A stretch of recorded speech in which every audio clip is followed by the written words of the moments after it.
The following program is a collection of stooges talking about happenings in the sports world. It is meant to be comedic informative. The opinions expressed on this show do not necessarily reflect the beliefs of their peers, their boss, or ESPN. There may be some cuss words because that's how humans in the real world talk. If you are young, please seek permission before watching any further. Hey, what? Let's go! This show stinks, and the fact that you listen, we are very, very thankful for. Ah! The all-time leading tackler for the Green Bay Packers, You pig! Stop! Damn it! Be a friend, tell a friend something nice could change their life. Sport!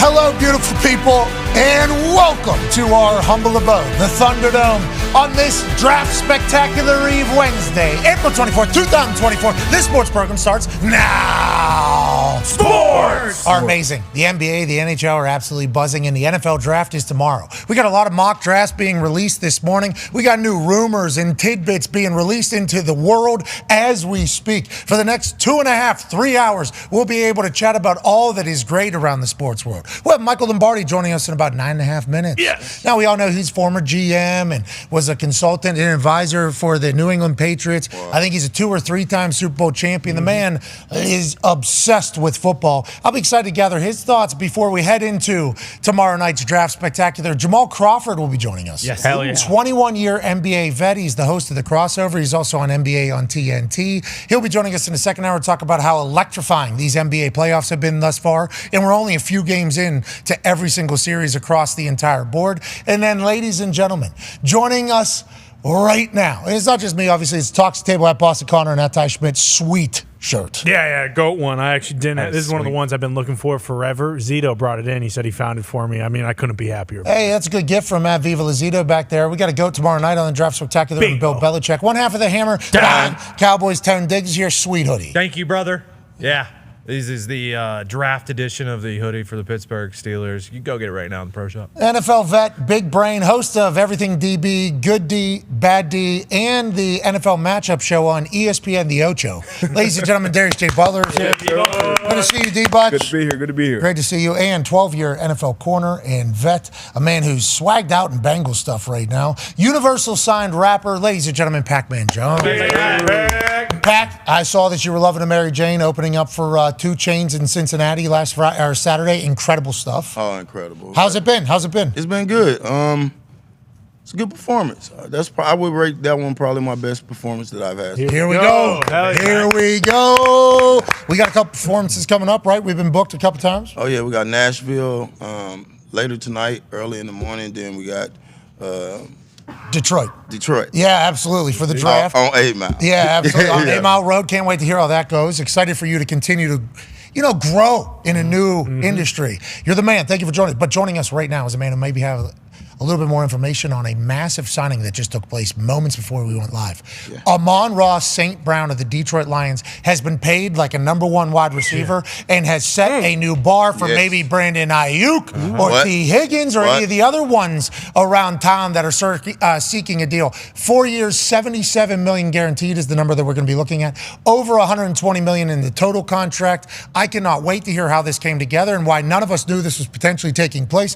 It makes sense, though, for the brand new Lions to reward this sun god who's the son of a power lifter and a bodybuilder, and everything he's done since getting to Detroit has been fantastic. 100%. He's the definition of an MCDC guy. He does everything you want him to do as a wide receiver. He'll catch the ball. He gets the yak. He'll even block for you. He literally is perfect. He is worth every single penny and a massive part in flipping that culture in Detroit. I love it. Joining us now, ladies and gentlemen, from the NFL Network, senior NFL insider, I believe a man who just got a little bit more comfortable for the next few years. Ladies and gentlemen, Ian Rappaport. Wow, look at you, big city boy with the jacket. Ooh, welcome to Detroit. That makes sense. Yeah, there you go. That makes sense. Not that that's every city, but certainly Detroit. First thing we hear is sirens. Yep, you need it. Hey, keep your head on swivel out there, Rap. Boots on the grind. Hey, go get them, boys. We appreciate the firefighters out there. They're running towards Yes, they are. danger. Legends. That is what they do, no matter what. I'm outta here. Yeah, I got family that are in the firefighting job. Very thankful for them. Most of them are great. Oh, yeah. The mustaches in that truck that just drove by you. So good. Okay, let's get to Amon-Ra St. Brown. Yeah. Up there in the city that you're in right now. $77 million guaranteed, over $120 in total, 4-year deal. We just heard Detroit Lions fan Evan Fox basically say this is the definition of an MCDC guy. I didn't know this deal was coming together. You guys knew, I would assume, and I guess it all makes sense now that we see it. Yeah, well, first of all, the specifics, it's 4 years, more than $120 million, so more than $30 million per year. Now, there's a big number the last year. So the actual extension will come in a little under 30 per year on basically if you average out the first 3 years of the deal. But he gets guaranteed money into the third year. That's important. I know you guys are big on guaranteed money. $770 million guaranteed, including some in the third year. That's big. And I think the biggest thing, and Foxy kind of mentioned it, like, we're here at the draft. You want to pick guys that fit your organization and contribute and send a message about the kind of team you want to build. This is one of the guys, right? Like, this is a guy who you want to pay. He has earned it. And there's a lot of tentacles to this deal. Like, it does affect all the other receivers and all that. But just for the Lions, this is a guy who deserves it, and I think a very, very cool deal to have gotten done this week in particular. Absolutely. Celebration of Detroit continues. Devontae's getting 28 a year. Tyreek's getting 30 a year. You say a little south of 30, so it feels like he's in between there. So let's look at the Brandon Aiyuk deal now. If he's get traded, whatever team trades for him is now not only giving up whatever the draft capital was going to be for the trade, but also signing a $30 million a year deal, basically. Is that how this goes? Probably yes. It might not be immediate. Sometimes, like when Montez Sweat got traded, he did during the season, he got traded and then did an extension 4 days later. So that's possible. But if you're trading for Brandon Aiyuk, then you know that a deal is coming. And actually, I don't know if a deal is going to get done. I know the 49ers would like it. I know there are definitely other teams interested in paying some draft capital. I know the 49ers would like a one. I don't know that another team is there yet. But I think the main thing is the market is getting more defined by the day. Yeah, the Devontae Smith deal, that's $25 million per year in new money. This one will probably, for the first 3 years, end up at around 28 per year in new money over the first 3 years. The market is pretty well defined if the 49ers are able to get done a Brandon Aiyuk deal. It helps. There's another massive one looming. Pac's got a question for you. So what's up, my brother? So where's the market for Justin Jefferson and Does he get T. bigger? Hig and 100 guaranteed? what is the market for them? Got to be You higher. think? I would say it's more. It's more. What is more? It's going to be over 30 if it gets done. I don't know that one's getting done, but it's going to be over 30. And I think when you have someone, someone like Justin Jefferson, you think about him as a receiver, but you also just think about him as a great player, right? So I would imagine whatever deal he's going to get done, if he gets done, will be, among the highest paid non-quarterbacks, maybe the highest paid. That's the kind of deal that guys like him get. I know the Vikings would like to get it done. I know there's a lot that goes into these super mega deals, but I know that's another guy who you have no doubt that he deserves it. Okay, he brought up T. Higgins as well in his question. T. Higgins is just going to be he's going to be in Cincinnati for a year on a franchise tag. Or even the Chase? Yeah, I think that's the most likely. Now, I know the Bengals have not given up on trying to do a deal. Okay. I don't get a sense they're in a great place right now. It's going to be a big It's getting bigger. It's getting bigger by the day. Jalen Waddle. Every deal is getting bigger. That's one nice thing is the receivers are now getting, and this market for receivers is jumping like I've really not seen. And it's awesome because everybody should make all the money, and these guys now are. But it also, we're here for the draft. It also shows you why it's important to take a receiver if you can get one, because cheap. Getting them on the early side a little bit cheaper helps team building. Well, that's the Justin Jefferson situation because they're going to have to pay him, so you can't pay a veteran quarterback. So if you can get a rookie quarterback, it's a little bit cheaper. It's great. Thank you for taking time with us, Rap. Schrager just said 10 trades this year in the first round, which would obviously be one more than the most amount of trades in 2022 or something with 9. So is there action coming or what?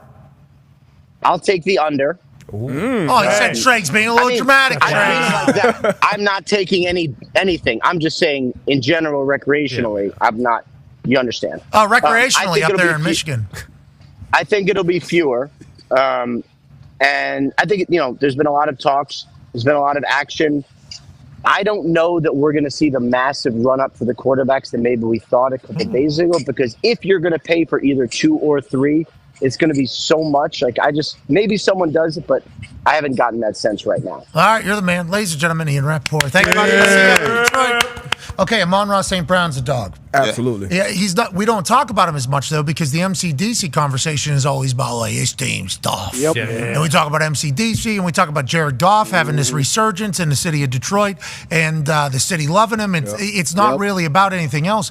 But every time I see, like, a piece on Amon-Ra St. Brown when they have a national televised game, I'm like, this dude's awesome. Yeah. And his numbers are ridiculous. Yeah, I was about to say, you put up his numbers. It's always top 5, top 7 in the league in all the major categories for the last few years. Foxy mentioned, just does everything. Will do the dirty work, will block, can run the deep routes, the intermediate routes, which Jared Goff lives in, play action across the middle. He's going to make those plays every time. Just the consummate lion, like the Detroit Lion, and a great guy to build a culture around out there for sure. And he kind of reminds, like, with that culture, like in him blocking and how he runs and how he kind of reminds me of like a modern day like Hines Ward, Anquan Bolton, like that, and that's perfect. But more explosive though. Yes, so he has those. Yeah, that was the modern day part absolutely. of it. Yep. Oh, that was a faster, stronger. Yeah. No, not Anquan Bolton. Now, you remember He's Dog. big son of a bitch. that photo? There was a photo on a magazine of him like running in the middle of a game, and it was like, that guy has a thigh for a bicycle. What the hell is wrong with that guy? Faster, you're saying? Yeah, a little bit. Modern game spread out a little bit. Yeah, more. exactly. A little bit more speed. In the slot a little bit more. Yeah, we got more speed. Got a lot more speed. Speaking of speed, did you hear what happened in IndyCar? What? Yeah, They're cheating over there. What? Yeah, the Penske team. Now, Penske owns the Indianapolis Motor Speedway. They do. Shit. Essentially, the Indy 500, and I think the IndyCar Series, whenever you buy the Indianapolis Motor Speedway. I don't know enough, but he's an owner. J.J. Watt, an owner of the Burnley team. Okay. They might not get relegated. Penske, the owner of IMS and the Penske race team, they were cheating the other day. Really? Come on. Yeah, qualifying. Can't have it. Yeah, they were using their push to pass for anybody that's ever played like Cruising USA. Or it's the NOS. They have like a NOS button. where Double tap the gas. Yeah, exactly. You do a backflip. This one is a button, and it actually, like, if you watch some of the races, they'll have a graphic on the side for who has the most push to pass. They should just call it NOS. They should. I don't know if it's NOS. I have no idea what it is. Bingo. Yeah, they should call it that. Yeah. And then it tells you how much is on there. I guess they were using it at a time you can't be using it for qualifiers. What the hell's that about? And then they benefited from it. That's bullshit. And then they ended up on the podium, I believe. And now they're getting fined $25K. They got to What? pay their money back. God. It's a full. Can't have it. That's not It's good. like baseball. We're trying to beat the hell out of F1, that boring ass race You stuff. ain't Now we cheating, got you ain't fraudulence on IndyCar. We can't have it. Penske, the owner, can't have it.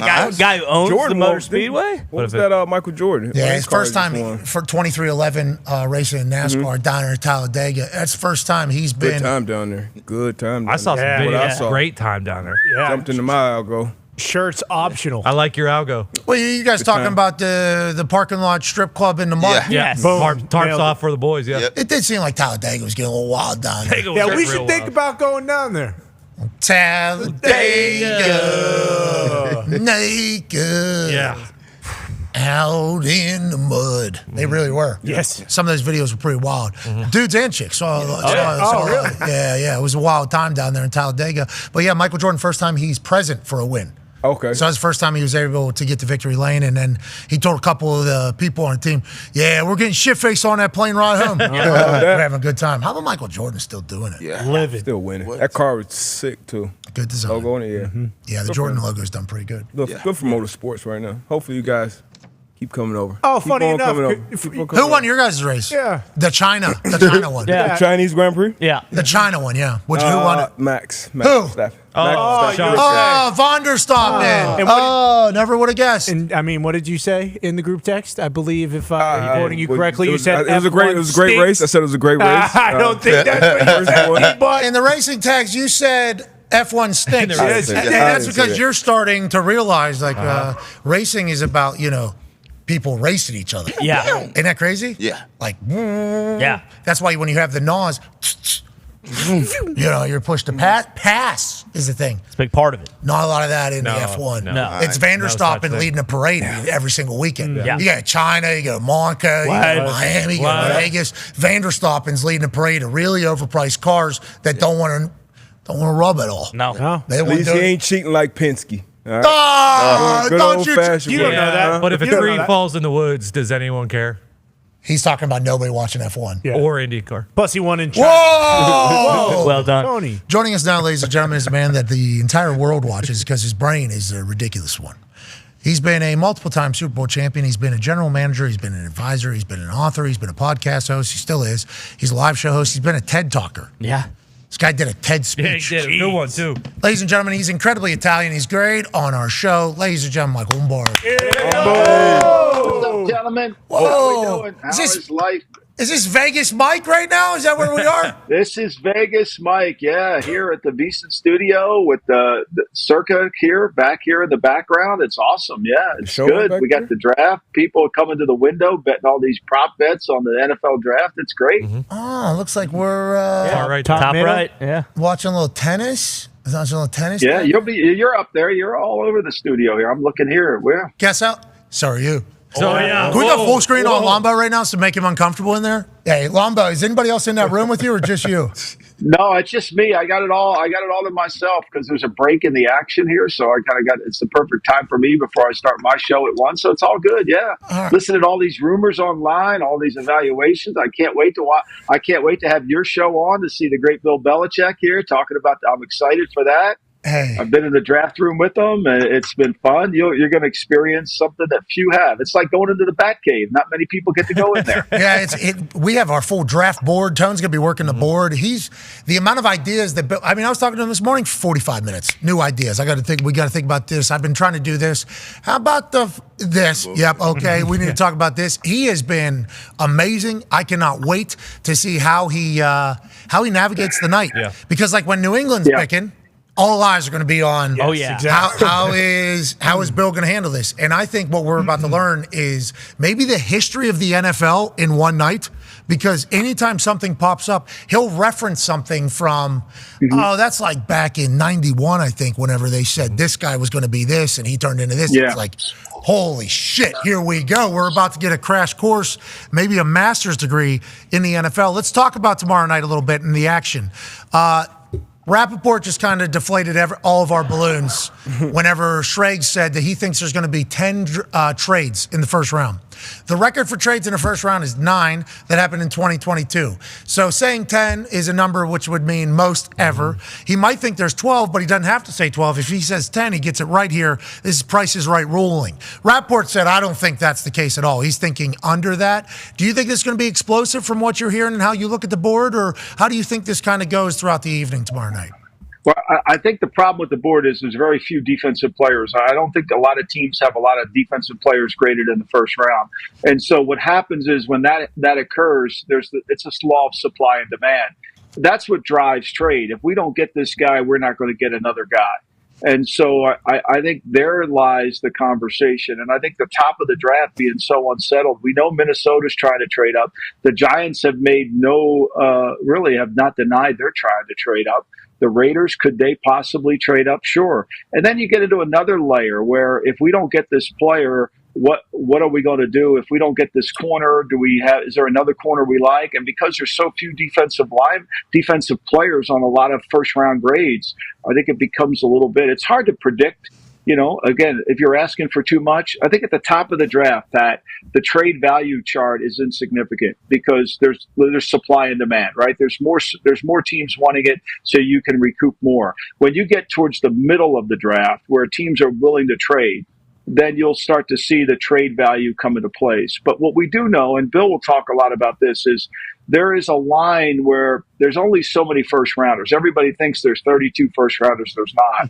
Once you no longer have any first rounders on your board that you feel are worthy, to go from 24 to 40 you're getting the same value of player. You may not get the same position, but you're going to get the same value of player, and you get more picks. And teams are enticed to do that. And then the teams that are enticed to move up there later, the teams that want to take advantage of the fifth-year option on the expensive positions potentially, which we literally just learned a week ago when Bill Belichick was on talking about, well, then you got the fifth-year option that potentially comes into play at expensive positions so that they have that entire thing. It's like, I've never heard that. Should obviously think about that towards the end. It's like what the Packers did with Jordan Love. Speaking of big price positions, Connor has a question for you. Yeah, Lombo. Obviously, the Patriots have been sitting at 3, and the trade up rumors and the trade down rumors have been happening, for the past couple months, and it's all kind of culminating to tomorrow night.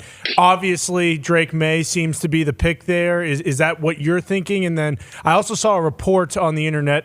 Take that how you will. Who knows if it's real or not, especially right now, that the Patriots in the offseason, their pitch to some guys in free agency, at least on the offensive side, was, hey, we're going to sign a quarterback for $8 million on a 1-year deal, and then we're going to draft a rookie quarterback with that number 3 overall pick. Is that something teams would actually do in free agency? And would that be a tell, like, hey, even though there's a lot of hoopla around them trading back and Minnesota coming up, they're probably going to stand pat at 3 and take Drake Maye? Yeah, I think, look, just look at their depth chart. The depth chart tells you everything what's going on, right? They signed Brissett for a 1-year contract, whereas the Raiders signed Gardner Minshew for a multiple-year contract. So their depth chart, they're looking for a quarterback. They basically told Brissett, you're the bridge to our next quarterback, and he accepted the $8 million deal. So I would find it hard to believe that the Patriots would risk moving down and then not getting a quarterback. They will come out of the first round with a quarterback. There's no doubt, 1,000% in my mind that will occur. Whether it's Drake Maye or J.J. McCarthy, I'm not certain of that because I don't know how everybody's boards are going to be different. But I do believe they're going to come out of it, and they're going to be very careful to not trade away from the ability to get the quarterback. See, that's the key thing. Everybody wants you to trade down and pick up more picks, but then if you lose the guy you thought you were going to get, you're in real trouble. And the Patriots are going to come out of this with a quarterback, just like Denver, Pat, is going to come out of this with a quarterback. I know they traded for Zach Wilson. I know that. I get that. And the Jets are paying half of it. But going into this draft, all they have were Jarrett Stidham and Ben DiNucci. You're basically saying we're going to have a quarterback, right? You know how these the Nooch man. And so, like, the depth chart tells you everything that you need to know. So when you focus away from the noise on the outside and all the rhetoric, the Giants don't need a quarterback. They got Tommy DeVito. They've got, they've got Drew Lock. They've got, like all the rhetoric. If you just look at the depth chart, they'll tell you the answer. I love that. We're putting together the draft board for Bill. And on the right side, left side of the draft board is all the team's needs. And it's like, that's a pretty valuable piece of information. Huge. For that's a big part of the draft process that I didn't even really, think about taking place.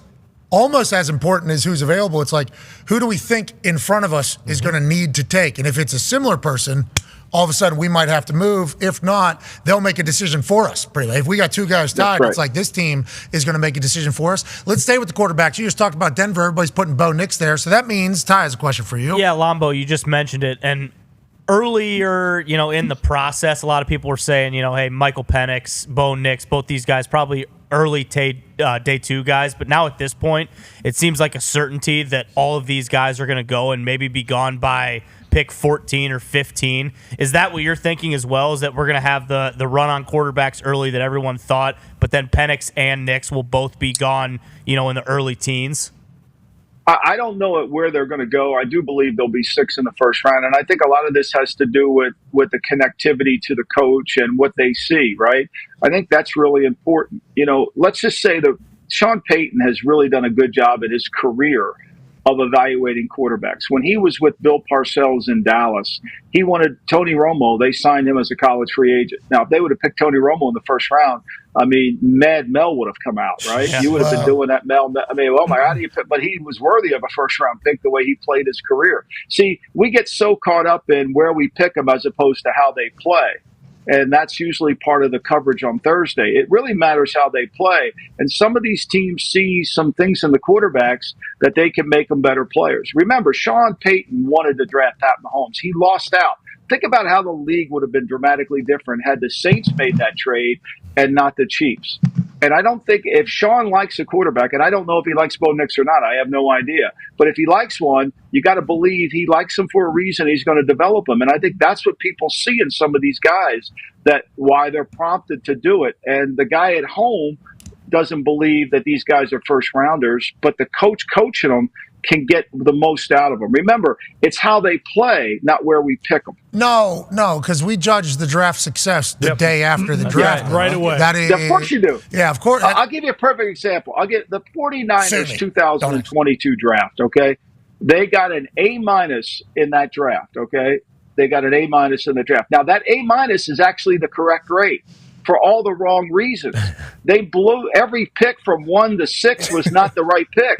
But they got Brock Purdy at the 7th round, so that gives them an A. Yeah. And so, but we don't know that until later. And these draft grades are the most ridiculous things you ever. Nobody goes back and rechecks the draft grades. It's the only thing. I mean, when I was in Catholic school, the nuns would check your grades. Like you had to. Well, that'd be accountability. In the draft. We don't want that. Yeah, we don't want that. Well, we don't, for sure. No.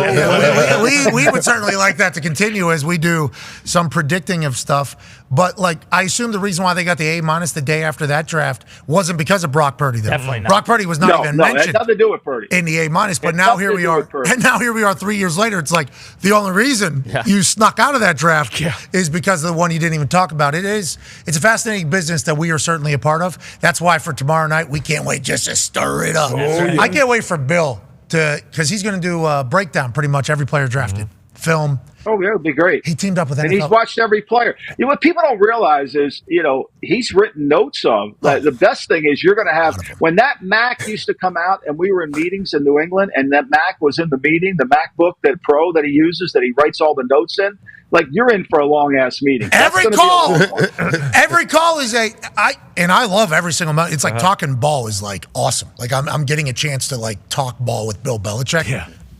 Awesome. But every call I think is he said, hey, quick question or whatever. And then I think we got a 5-10 minute thing. I'm on there 45 minutes an hour every time. Because he'll say something and I'll be like, oh, on that note, I'll think of something that has happened. I'll ask a question. And then I open Pandora's box there. Because now it is I hear a story from this era. I hear a story from this decision being made. And then I obviously have follow-ups to that. And then all of a sudden we're at a point where he ties it back to who could potentially go number 27 this year. I don't think he should, but that's probably what will end up happening. And he has notes on it. He's still in it right now. He is still very much in it completely. And here's where you get an added value when you have him on is he can. So let's take Alabama, for example. Alabama with the great Nick Saban, he loves to play man-to-man defense. He loves it, right? He wants his corners to cover. This year, they didn't play as much man-to-man. Now, there's 2 corners that are going in the first round by a lot of mock drafts that Alabama had played for. So where Bill's going to be able to kind of tell you what's going on is how does the scheme relate to what we're evaluating and the strength of the player.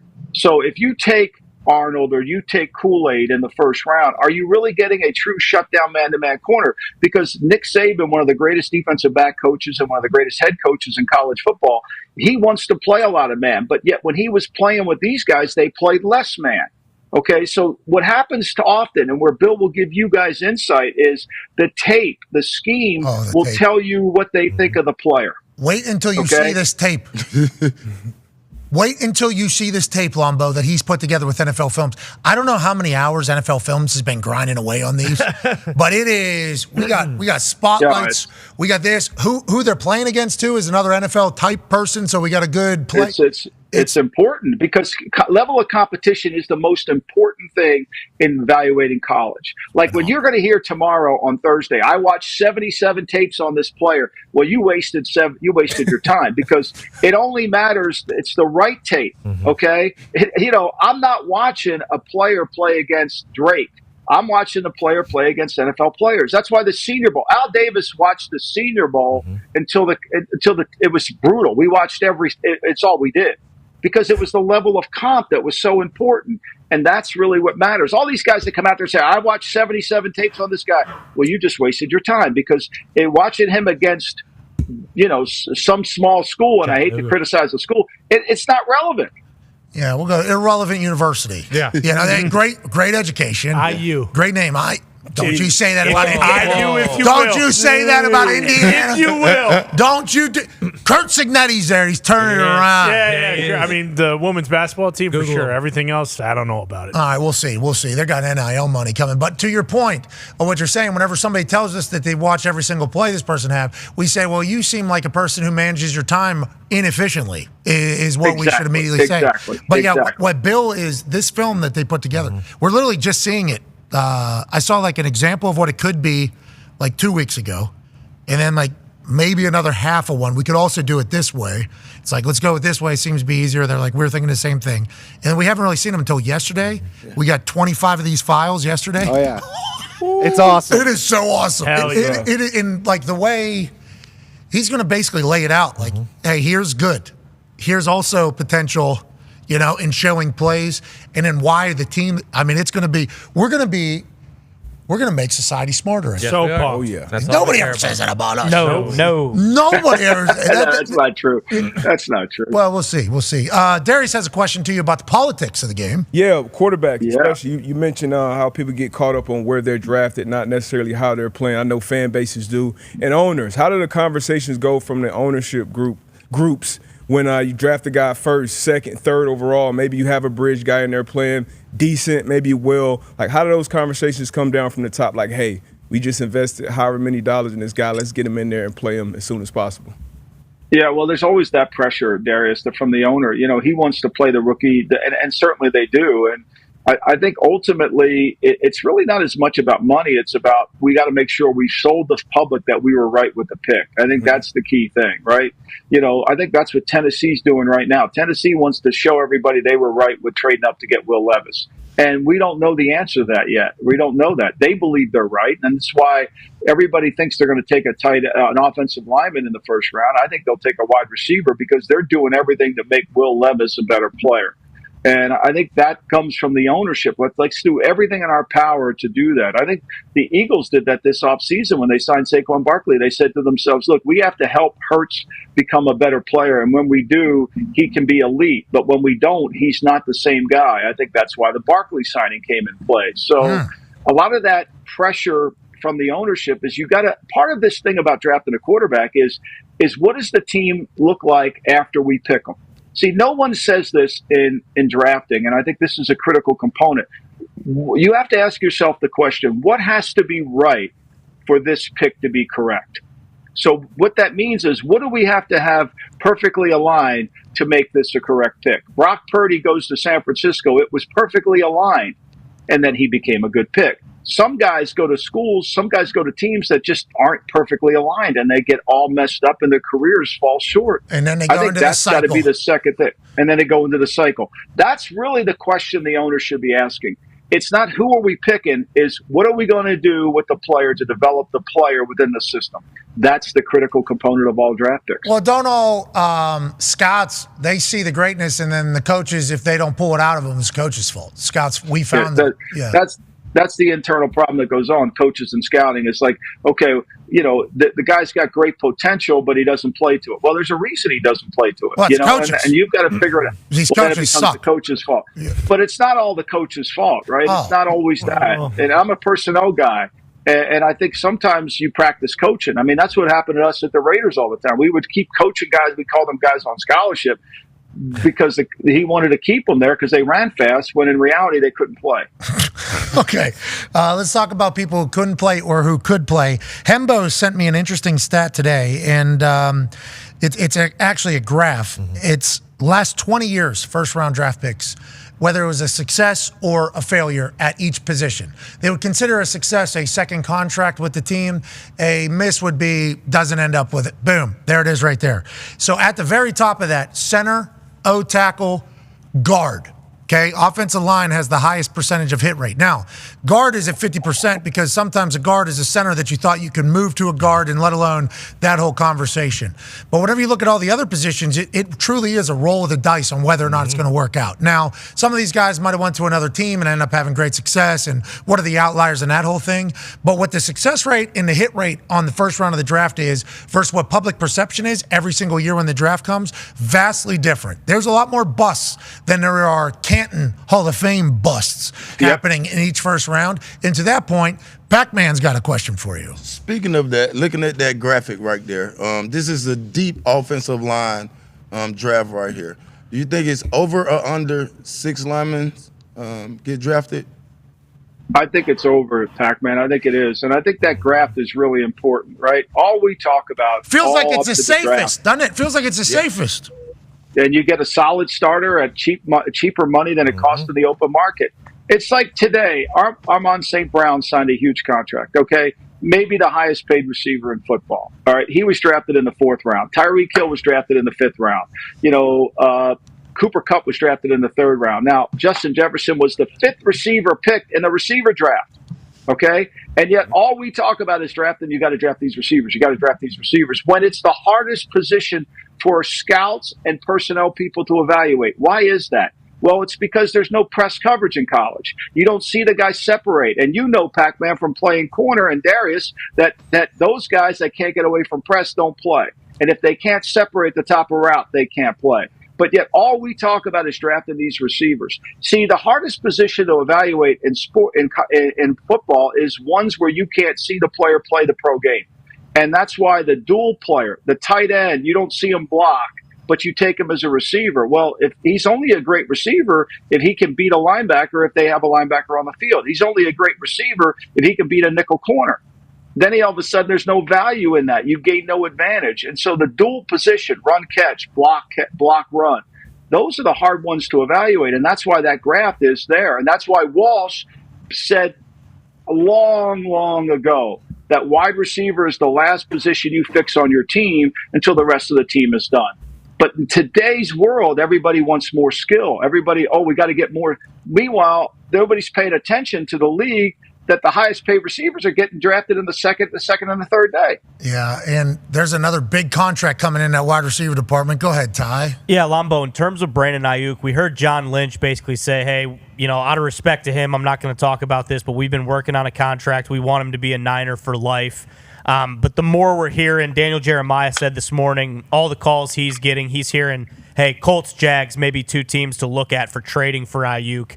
With that in mind, we also know the Colts are potentially, high on Marvin Harrison Jr., maybe trying to trade up to get him.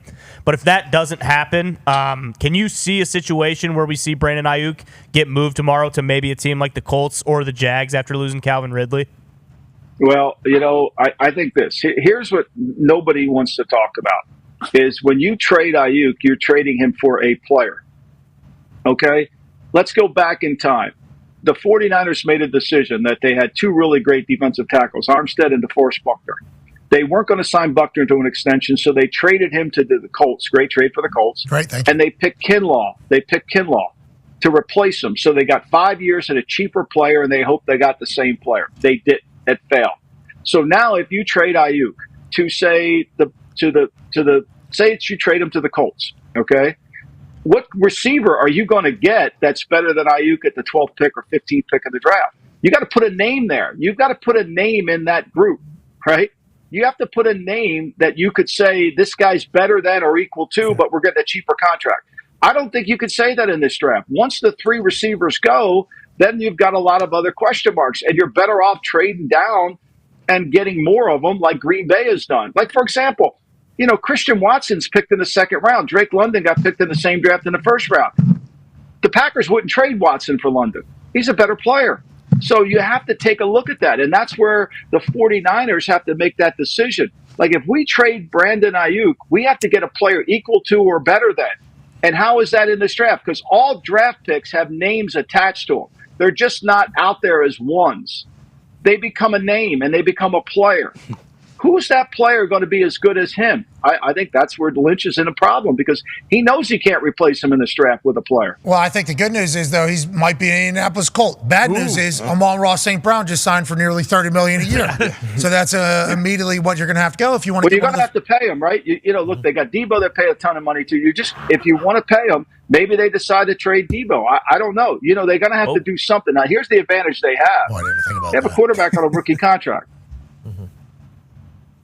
Well, I didn't even think about Debo getting traded there because Debo, the Colts, is great too. Yeah, huge. I absolutely. I love everything, and I'm sure Debo's like, wait a minute, I literally just signed my deal. I'm leading the way out in the bump box here. It's too much money in the wide receiver room. If I'm the Colts, I would not for either one of those guys. I agree, Darius. Whoa. I agree. Opinion. Like they got their everybody talks about it. The number 30s ranks 32nd team in the National Football League in terms of money in the wide receiver room are the Green Bay Packers, and they have a really good receiver room. Yes, they It's do. been proven over time that when you can draft young receivers in the second, third, and fourth round and develop them. Look at A.J. Brown, second round, Debo, second round. I mean, you can do it. Pittman. Like to put everybody Second. wants you. Like all these mock drafters, all they do is put more.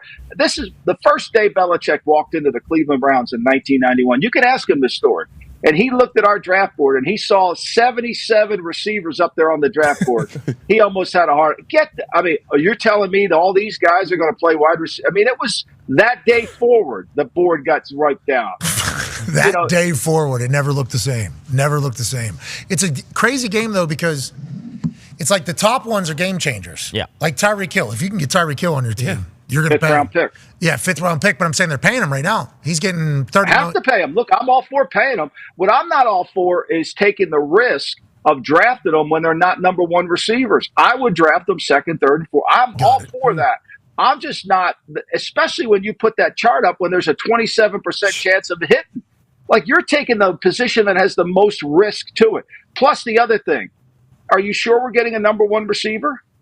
If I'm picking in the top 10, I want a number one. I want the defense to say, you got to roll the coverage to him. You roll the coverage to Tyreek. You roll the coverage to Jefferson. That's what I want. I don't want a guy that's just good. Michael Pittman was at the top of the second. He's a good player. Great. He's our best player. Yeah. I mean, no offense to anybody else on our team. Michael Pittman shows up every day. For sure. And he is our guy.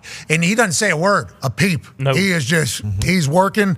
We're doing our thing. He's like the best Colt he's the best Colt we have. Yeah, truly. He's I mean, DeForest Buckner, we can add in there for sure. Kenny Moore.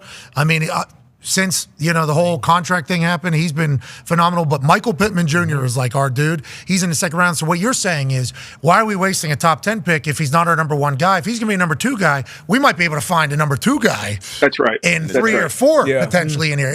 If we're an outright one.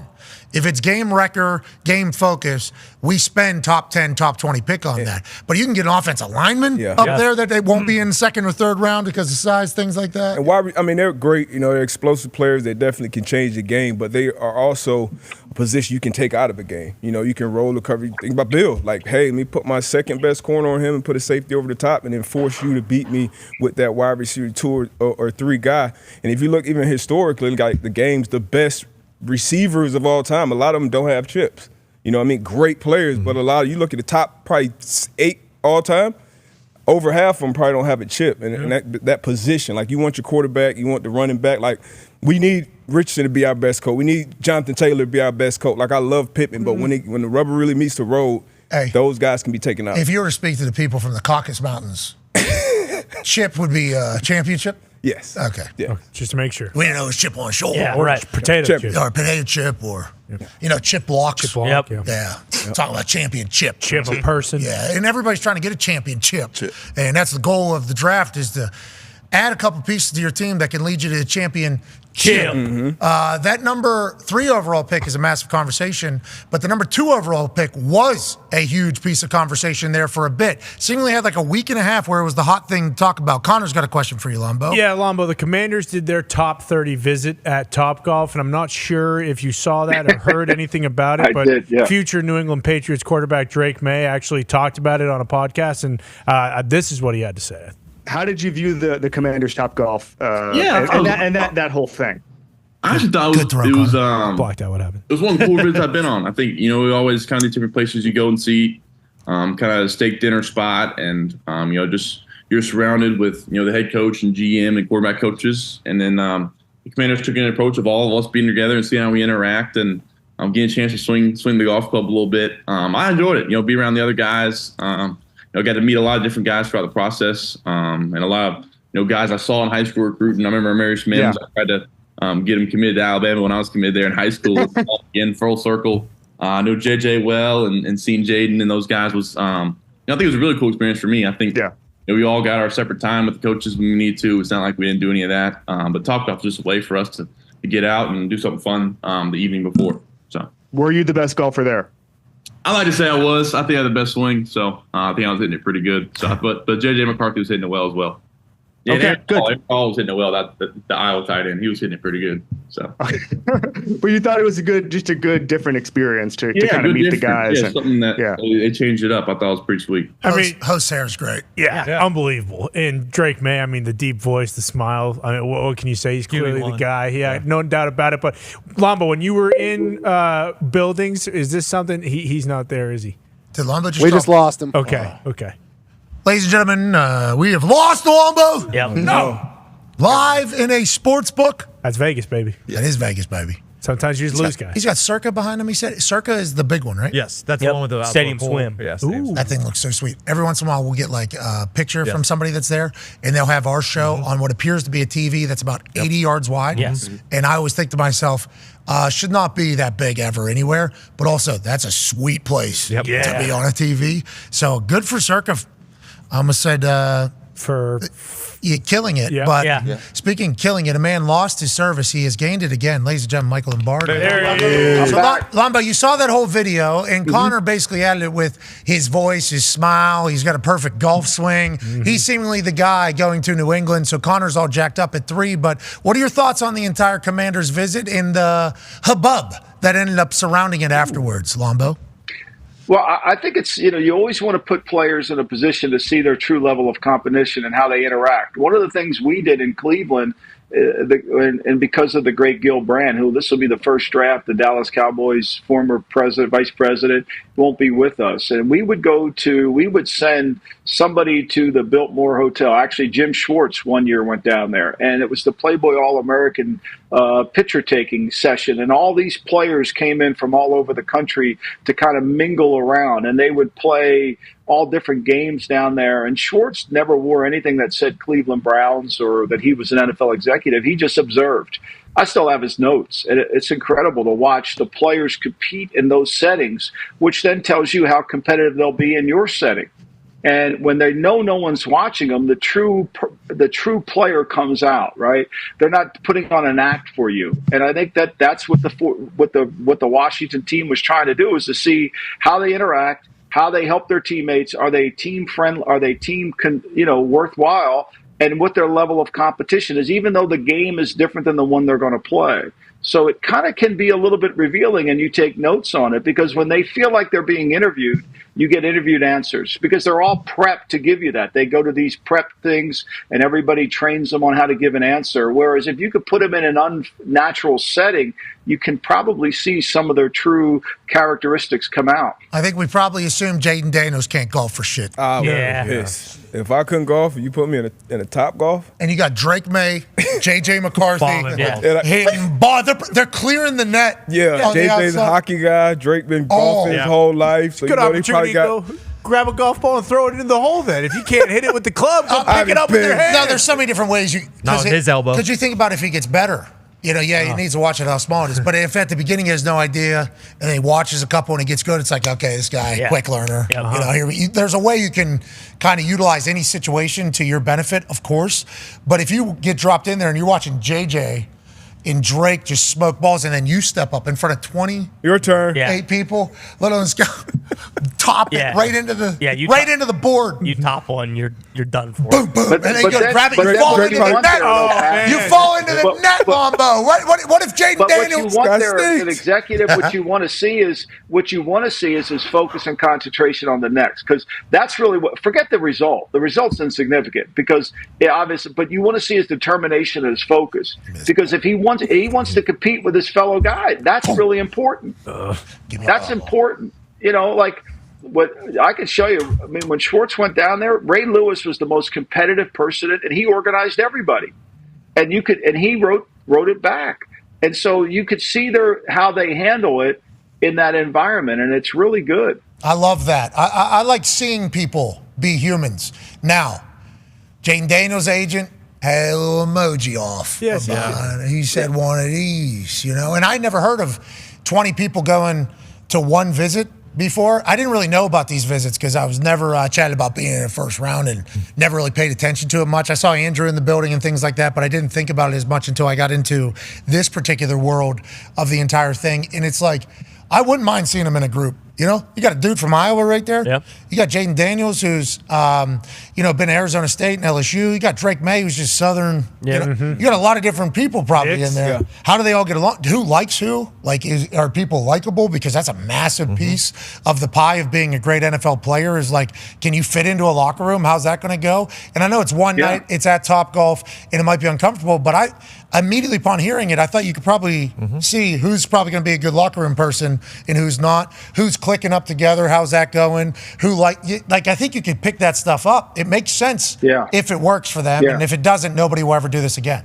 That's kind of the Well, I think it will work. It does. It's like when you go on a recruiting visit in college and they put you with a teammate and you go out and party and hang out, you know, and that kind of gets you a sense about what this kid's going to be like. You want to kind of know. And I think that because when they're being watched, they're going to behave in a manner that they are. But when they're not being watched, you're going to get the real personality. Rich Rod heard a great story about me immediately upon. I went out with George Shell. You remember George Shell? Yeah. George Shell is the holder for West Virginia, like mayor of West Virginia. Ooh. Knew everybody. Yeah. Every bar owner. He knew everybody. Great at shaking hands, kissing babies. He might be a politician okay. At this point. I'm not even 100% sure. He was my host. We had it. I mean, we had a time. I was in like 6 different places. We had a blast. And then I was asked the next day. I didn't look. You know, sure. Yeah. I was a little tired. Yeah. I was a little exhausted. I think it was a good thing. Yeah, it helped. Yeah, I think it helped in the entire conversation as opposed to the other one because George Shell, I think, put me over in a pretty big way. Yeah, I would love to hang out with the guy. Mm-hmm. We had about 12 hours together. Great times. We had 50 beers. George Shell is now what? He is there he is. West Virginia. Yeah, it's him. Yeah, he's in West Virginia still. Yeah, this guy is. Looks like a mayor. Yeah, could be. West Virginia State. Yeah, with I think there's a couple other guys from Quincy was down there. Yeah, your era of team. I think they're kind of coaching that entire squad. But Handshaker, we got after it. I mean, we got awesome. I did not. We ended up at a rough and the original Rough and Rowdy, which is what were those called out in the middle of the woods? What the old fights used to be called?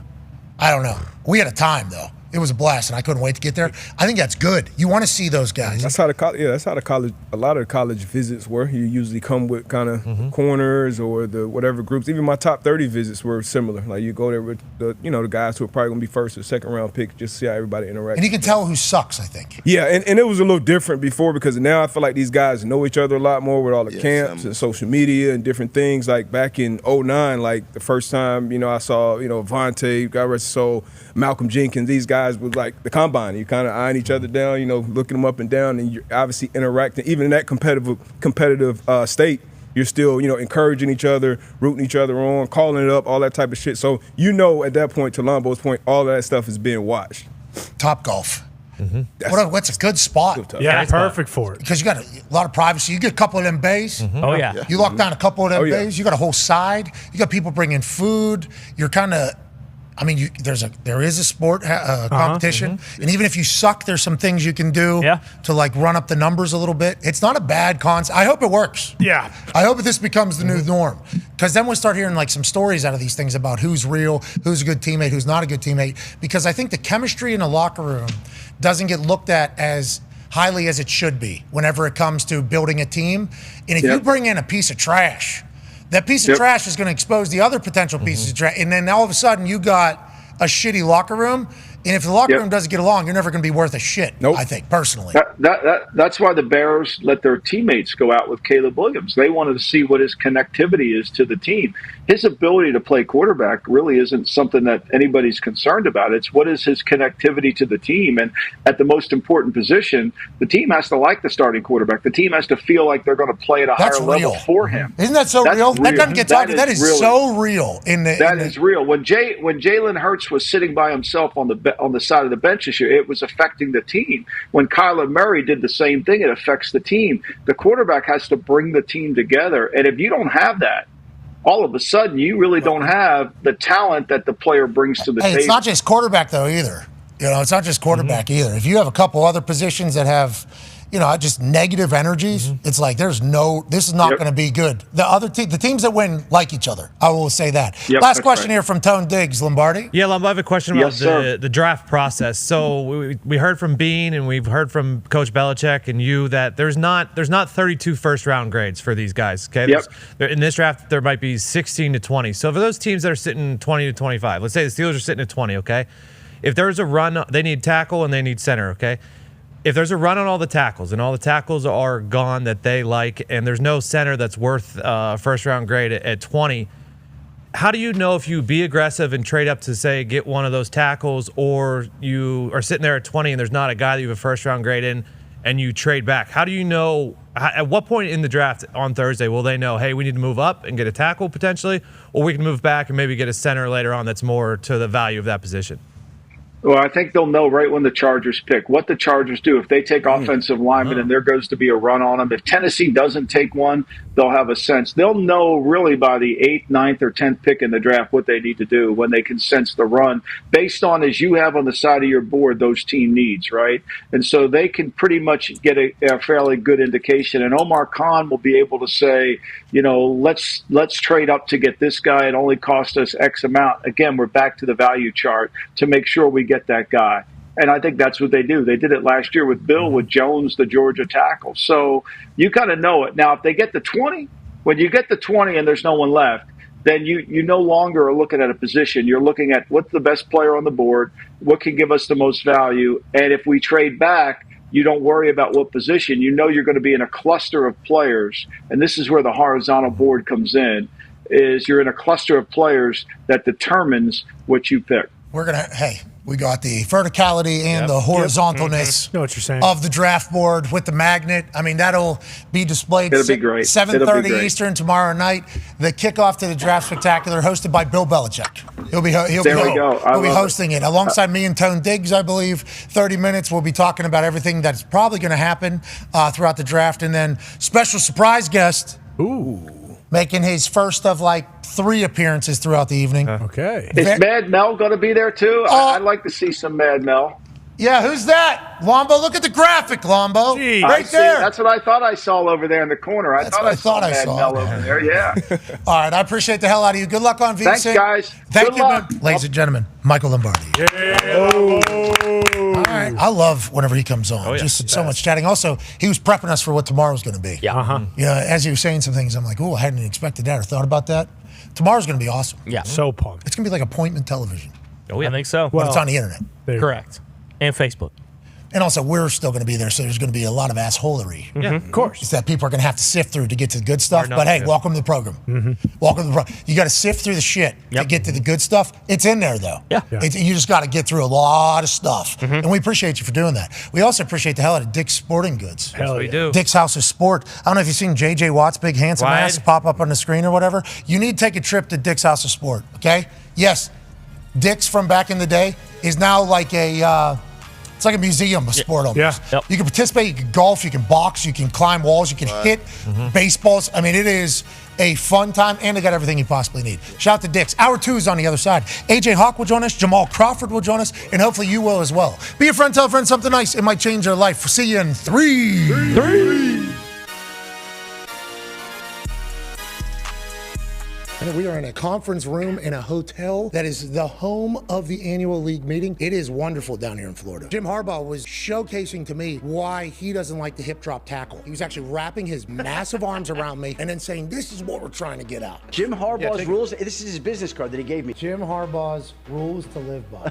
You guys are drafting Caleb Williams #1 overall. We'll see. Congratulations. Yeah. Congratulations. Woo! You did it. When RG3 comes out, you heard him. Yeah.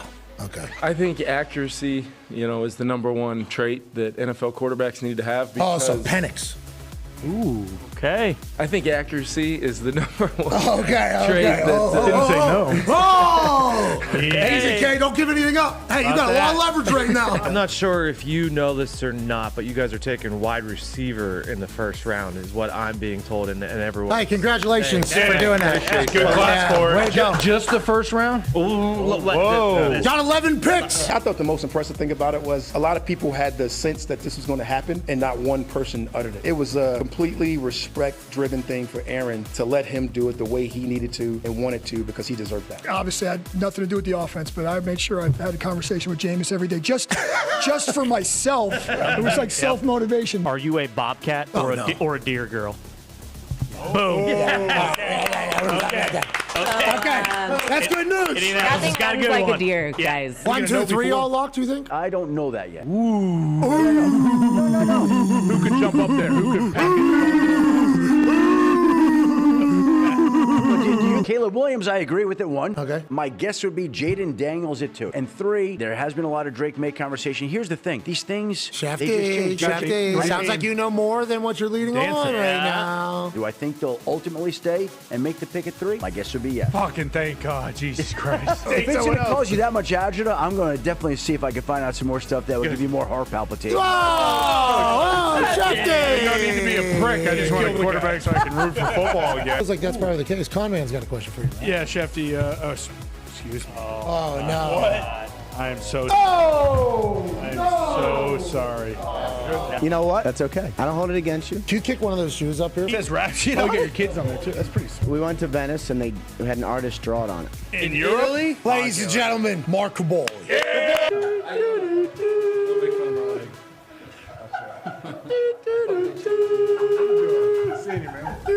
Oh no! Stop laughing, Gump. Well, it's a tough chair. It's a good chair. Ready, 1, 2, 3, jump. Got an ACL. Schultz, I'm gonna be honest. I thought we were out of here, but then I. The following program is a collection of stooges talking about happenings in the sports world. It is meant to be comedic informative. The opinions expressed on this show do not necessarily reflect the beliefs of their peers, their boss, or ESPN. There may be some cuss words because that's how humans in the real world talk. If you are young, please seek permission before watching any further. Hey, what? Let's go. This show stinks, and the fact that you listen, we are very, very thankful for. The all-time leading tackler for the Green Bay Packers, you pig! Damn it! Be a friend, tell a friend something nice could change their life. Sport!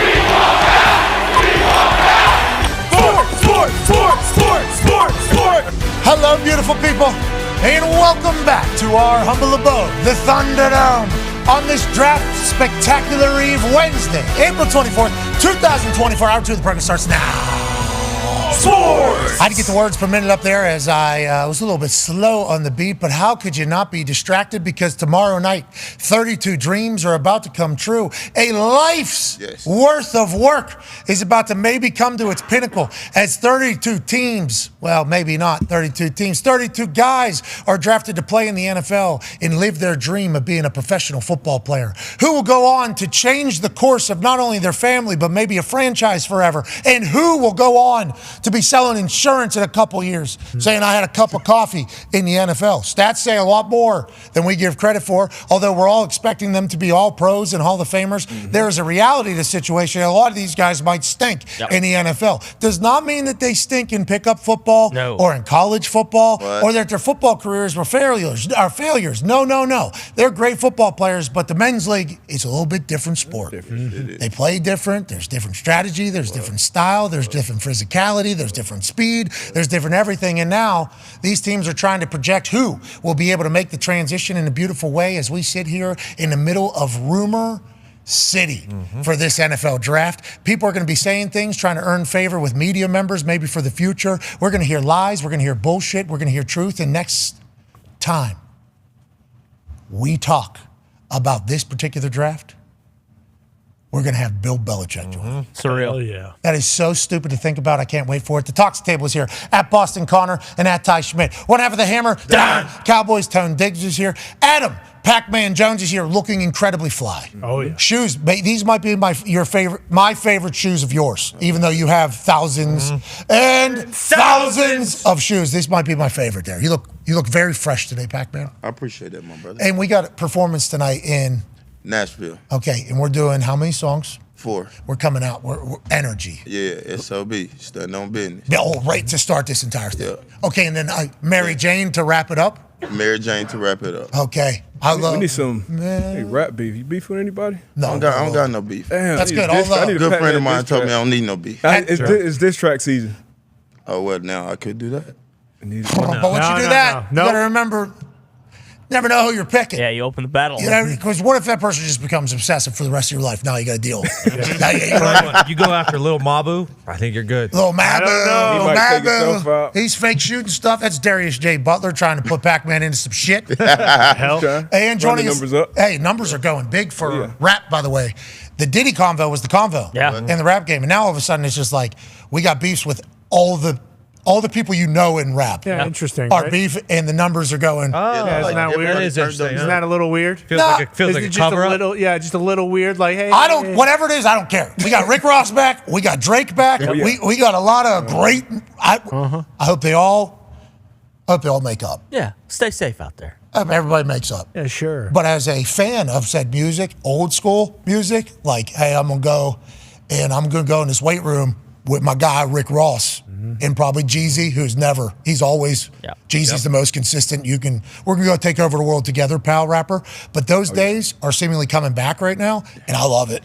And I wouldn't want to be a part of it. No. And I want to be a part of it. But love that it's back. Pac, you keep going. Let's go, Pac. Guy who takes over the NFL, becomes all-pro. 12 years at corner, and then also has an incredibly successful music career after. It doesn't happen a lot. You're an anomaly, pal. Don't ever forget it. Speaking of an anomaly, best jawline in history sports media. College football national champion, Super Bowl champion, Ryder Cup winner, current president of the state of Ohio. Ladies and gentlemen, AJ Hawk. Yeah. Hawker, how you doing, pal? Great, Pac. That jacket is legit. Did you get that from the Bengals when you were there? No, Starter sent me this jacket. Oh. I got about 5 or 6 of those from my time in Cincy. For my 1 year there, I made sure I mopped up. Let's put Starter back in the conversation. That little 3/4 zip or whatever it was. Bruce had one on yesterday. Yeah, the big pouch. Yeah, Bruce had the Knicks one on yesterday. Jimmy Johnson back in the day. That was every human. Oh, yeah. Those are the best. It was. Bring that style back. Was back. Reasonably priced, It is too. back. They were super reasonably coming back. priced. No, on the sideline. And you could have, you don't need to get your own teams. You could just grab like an obscure one. I remember I had like a Raptors one because it was purple, black, and red. It was awesome. I had that Giants one too. I had the Penguins one. It was Penguins one. Good one. Yeah, Penguins one was cool. I still have a Penguins. Also, they had the greatest zipper that you could chew on all the time, too. Yes, the massive star zipper. Yeah, the New England You one guys I could had. have a binky. Yeah. You guys had a binky. Yeah. I know what you guys are No, talking it's just about. cool because that thing doesn't get caught on anything. Yeah, and then you just I'm not like doing that. my 11-month-old. I'm not doing that. I'm saying that zipper style is the best. Yeah, it's past time. It's Listen, like if adult binkies were in, I'd do it for sure. I mean, Tony. AJ does it. What? Bring them in. Make inside them in. voice. He does the jaw. Yeah, that's an adult Jaws binky. are size. I'm not a binky. That is a binky, yeah, I guess it is. Yeah, it is. You're right. Yeah, you are. You are. Well, I do. kind I of do, Tone. practicing I as a appreciate that. driving Thank you. crooner. Yeah. Are you still doing that binky or no? Yeah, I have one right like in my where my sink is, where I brush my teeth and everything. So I put that little thing in there, wash it off. Smart. Yeah, I get it. So I can't break my new teeth. I know where you're going for this. It's not going to break them now. Okay, all right. That's all. Hey, you're reading my mind. These are mine now. Yeah. Because the jaw's been with you your whole life. These teeth have not been through everything that the jaw has been through. You know, what that jaw and forehead and hairline and attack has done to other people's teeth. Oh, boy. You know, they haven't been able to survive. And my own too. And lost some good men out there, some good teeth out there. Okay. It's a big reason why I got these guys. So I didn't know if these new guys have been able to handle it. You think these new guys? I'm not playing in the NFL right now without a mouthpiece. I don't know if that would be smart, but yeah, right now I'm okay. You think these teeth could have handled the NFL days? You think these teeth could have handled old school? I asked him. Oh, Dr. Patel. I asked him about that. He's like, well, I'm glad you're not playing anymore. I guess. Okay. All right. Wow. Those teeth are cut and busted in half.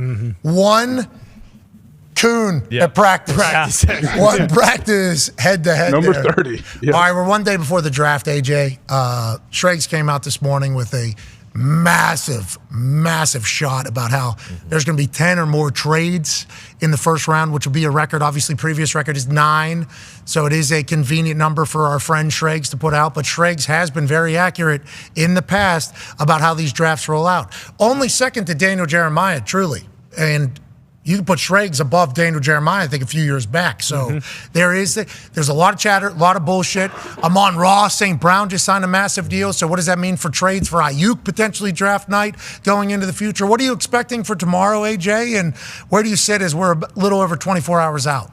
Well, first off, I hope he's right. I hope there is 10 trades. I don't know if there will get to be that many, but when's the first one? So, when does it all kick off, you think? When we feel like, okay, this might be a wild draft, what pick is that? Yeah, I mean, 4 and 5 have been shopped. Allegedly 4 has been shopped, not as much, though, and 5 has potentially been chatted about, even though Harbaugh has come out and said, I won the lottery. We have the actual number 1 overall pick, which is why everybody was saying he was pushing for JJ so loudly, because if 4 quarterbacks go 1, 2, 3, 4, he's at 5. He doesn't need a quarterback, obviously, with Herbert. He's got the pick of any other. He's got the best player in the draft. The odds there have moved significantly for the Chargers to draft a quarterback with their first pick.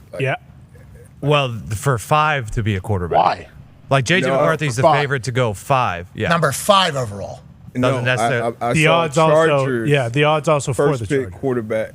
Why would they do that? I don't know. There's It was no a report way. I They saw wouldn't. 'Cause of on Harbaugh. CT ESPN a few days ago. He's been leaking stuff. I mean, when you shoot 1,000 shots a day, a couple are gonna be right. You've been blocked. You've been blocked. Not by CT ESPN. Yeah, you have been blocked. By AB84, yes. Okay, well. CT ESPN. Those are one and the same. Yeah. Are they? The same guys running That's an honor. Same umbrella. Usually goes the other way around, so that's an honor. That he got blocked by. Usually it's AB getting blocked. Yeah, that's headline news. Yeah. Caitlin Clark blocked him. Yeah, I was blocked years ago. Anyways, I don't know about the Chargers taking a quarterback. That'd be an interesting hello from Jim Harbaugh to Justin Herbert as a quarterback himself, saying this is what we're going. Yeah, you're safe, but are you? To Justin Herbert. I don't think that would happen, but maybe he trades out because quarterbacks go on a run early through top 5. But I think I like where the Cardinals are sitting. If I was to look at this draft just objectively, Cardinals are in such a beautiful spot because they've invested in Kyler Murray. Kyler Murray is our future, okay? They're saying there's at least maybe 6 first-round quarterbacks this year. So 4, you're right in the middle of that. Who knows who's going to be left? Who knows what's real or not? I think they're going to be able to get quite a bargain. And if they're not able to move, Chargers potentially can get quite a bargain, depending on if they want to move or not. They need a receiver. Oh, yeah.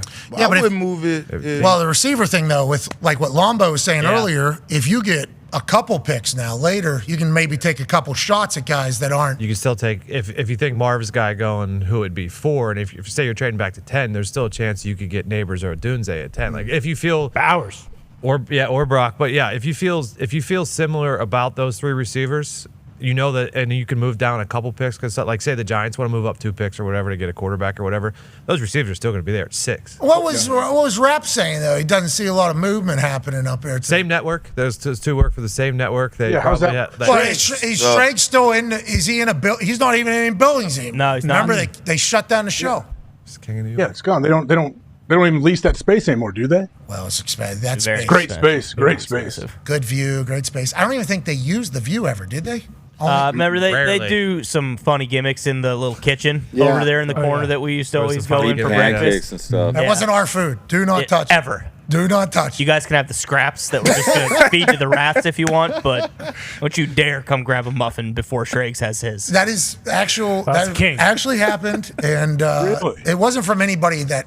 It was like from a 22-year-old that was working as a probably production assistant for Good Morning Football. Job was to guard their food in the like green room area, and we happen to be on the same floor as them. So that green room area also kind of our break area as well. But Nobody else had really been in there but the Good Morning Football people when they were there. So that was an extra room for them. And we were just in their way. Yeah, I mean, just at all times. all in their way completely. Grabbed the cinnamon raisin bagel one time because it looked delicious. You put it back. Put it back right now. There, they saw you do it and told you right there. It was the first time a cinnamon raisin one was available because the only ones that had been available are like the ass bagels. Yeah, sure. Yep. You know, those ones. Yeah, the butt. Yeah. Yeah, and also the ones that taste like ass. Right. Yeah. Onion bagel. Yeah, all of them. I remember when they moved our section over so we wouldn't get confused anymore? Yeah. It was like at the table next to it, but they're like, we actually moved you to across the room now. Yeah, it was like a smoking section from back in the day. We had a corner. Yeah. But they were there every single day. They were. And there's nobody else there ever except for them. It's like I could see how you get pretty comfortable, and then we drop in there, and it's like, what do you got over here?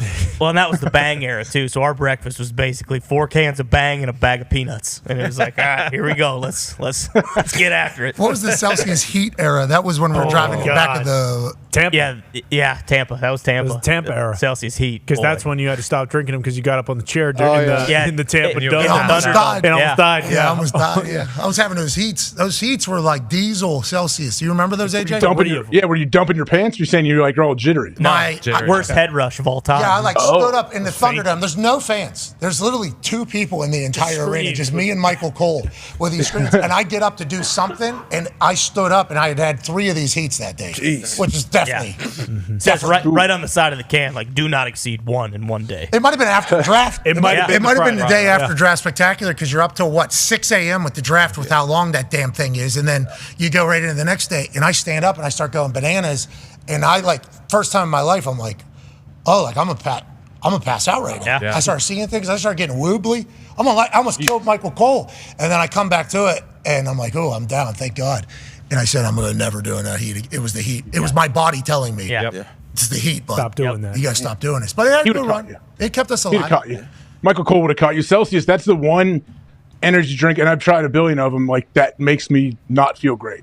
That's the only one. We're not. I don't want to say nothing bad to them. It's just there's something about it. Yeah, we're not saying that that's for everybody. Yeah. You know, there's No, people love it. Actually, there's some flavors I actually love. It's the couple that I just don't enjoy the most. But some people will go crazy for that. I'm doing a coffee now. It's a big step in my life. Yeah, it's great, right? The Cold, espresso, like hot coffee, you mean? yeah, the espresso martini kind How of about that? opened up the eyes a little bit. Huh. Yeah, it was a little gateway drug. Nobody's talking about it. Now the Bucks order is getting a coffee in it, the whole thing. I'm becoming completely basic white male right now. Yeah. Drinking my coffee, having espresso martini, heading to Detroit to see those letters on the side of that one highway. Oh, can't wait. Are we going to see that? Pac, have you seen this? No. Oh my God, Pac-Man! They wanted to do the Hollywood sign in Detroit. Way better. And they, the Hollywood They sign. did it. No, they nailed it, Pac. way You're better. wait, At you're blow your nighttime? socks off, Pac. Well, Pac-Man, buckle up because what they showed the city whenever they approved this thing versus what actually happened is out of a movie about how Detroit has handled a lot of things over the last 70 years, probably. Yes. This is what the street sign that they got that in there. Okay. That's happening right now in Detroit.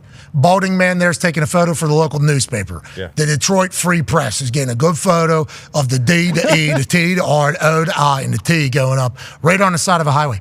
This is what it was supposed to look like. Yeah. Think about that. Which one do you think looks better, Pac? Be honest. Me. Which one looks What better? do you mean? One on the left. For sure. Well, Close. What are we even talking about one here? on the right's They're pretty basically subtle. identical. They really nailed it. They The one on the right has some subtlety to it that you just don't get with you the can, one on you the can literally left. see all the It's art. welds on the one on the right That's from what I here. mean. The one on the right is the old Detroit Lions. Yes. The one on the left is the brand new Lions. And somehow the reality of the football world is the one on the left, but it seems like the reality of Detroit, the city, is the one on the right. Yep. Is the city not able to catch up to the brand new Lions, or is the entire city also in a good spot, just like the Lions, Foxy? What are we showing up to? Because that one on the right, to say Mickey Mouse would be disrespectful to Mickey Mouse shit. Yeah. That is... The right's growing on me. Thank you. It's kind of cool. Subtle, understated, just simple, gritty. It's Bush League. No, it's Bush League. This is the That's most Detroit. This is the old Lions. Yeah, Detroit exactly. is Bush Everyone is saying it's the most Detroit thing ever, and that's why I said yesterday, Sheila Fordham who birthed the brand new Lions, should have took her money, the Ford money, and she should have built this sign like the one on the left, and then everyone would have been How much more happy. does this lady got to give to you guys? Seriously. How much more does this lady got to She give? just paid a wide receiver $120 million. Okay, Yeah. she doesn't have it. Yeah, why can't the city say, you know what, Sheila Ford Ham, for what you did to the Lions, we're going to do the same for the city. We're going to put up something cool. Instead, we got the inflatable. Actually, you bring up a good point. She's the reason the draft is in Detroit, and she probably said, hey, just do one nice thing for me. And the city's build a good letter sign. down. Well, maybe it's motivation. Maybe they're like, hey, look, we want to do the big letters, but we have 3 teams that suck ass and 1 good team now. We can't just do that. Maybe once the Red Wings go back to the playoffs, they make the letters a little bigger. And then if the Detroit Tigers and the Detroit Pistons kind of come back, then they make them even bigger. And then eventually, when the city is in a complete dump, then they have the massive letters. Oh, and they do it like those things where you open up in the side of it. Bingo. Like it just keeps building over top. Exactly. And then it'll inevitably have a flat hill as opposed to going downhill in this entire I was told, someone tweeted me and said there are flowers around it now. Okay, so I bet it looks a lot better. Boy, The total amount of the Here we go. contract is $425,000. Okay, so it wasn't millions of dollars. Okay, it's just $425,000 they stole from the city. In Detroit, that is like that much money in the 70s, though. You know what I mean? You can't. It's not just $425K. That's $425 million. So what happened though? They showed that initial plan, and they basically got said approved. like, "Yeah, we have $430,000. That's going to cost $2 billion. So let's tone it down a little bit." Actually, you know what? That looks great. Here's my idea of what we can do with the money allotted. See, the letters are up and to the right. Kind of cool.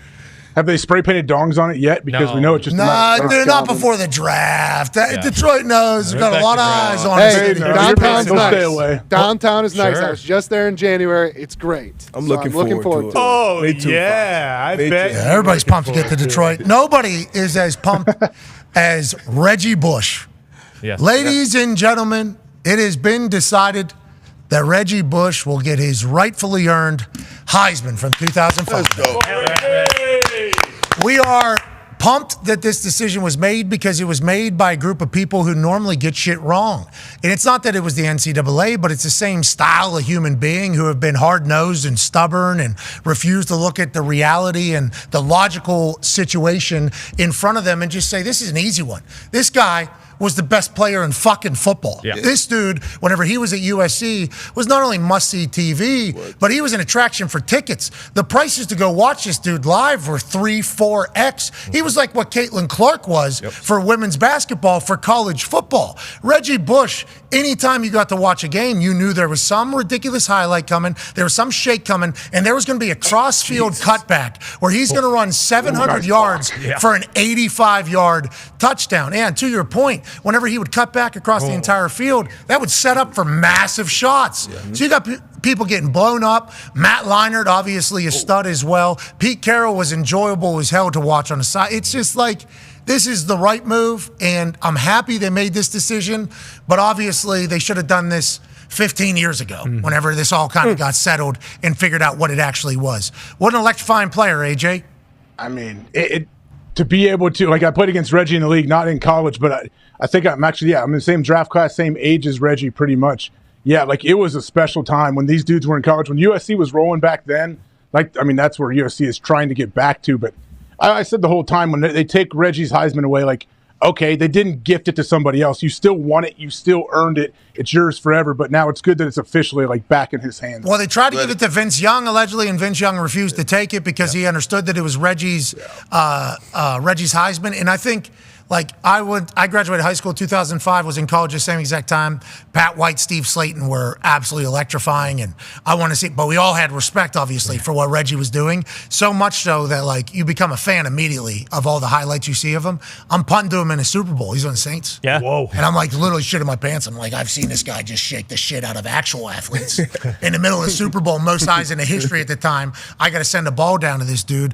His NFL career didn't work out to be everything that everybody had expected, but literally he would have had to play for 20 years in the NFL, score 100 touchdowns in every other season for it to live up to the hype that it was. And now he's the rightful owner of, his Heisman Trophy again. Joining us is the man that broke the news, ladies and gentlemen, the authority, Pete Thamel. Yeah. Pete, how you doing, pal?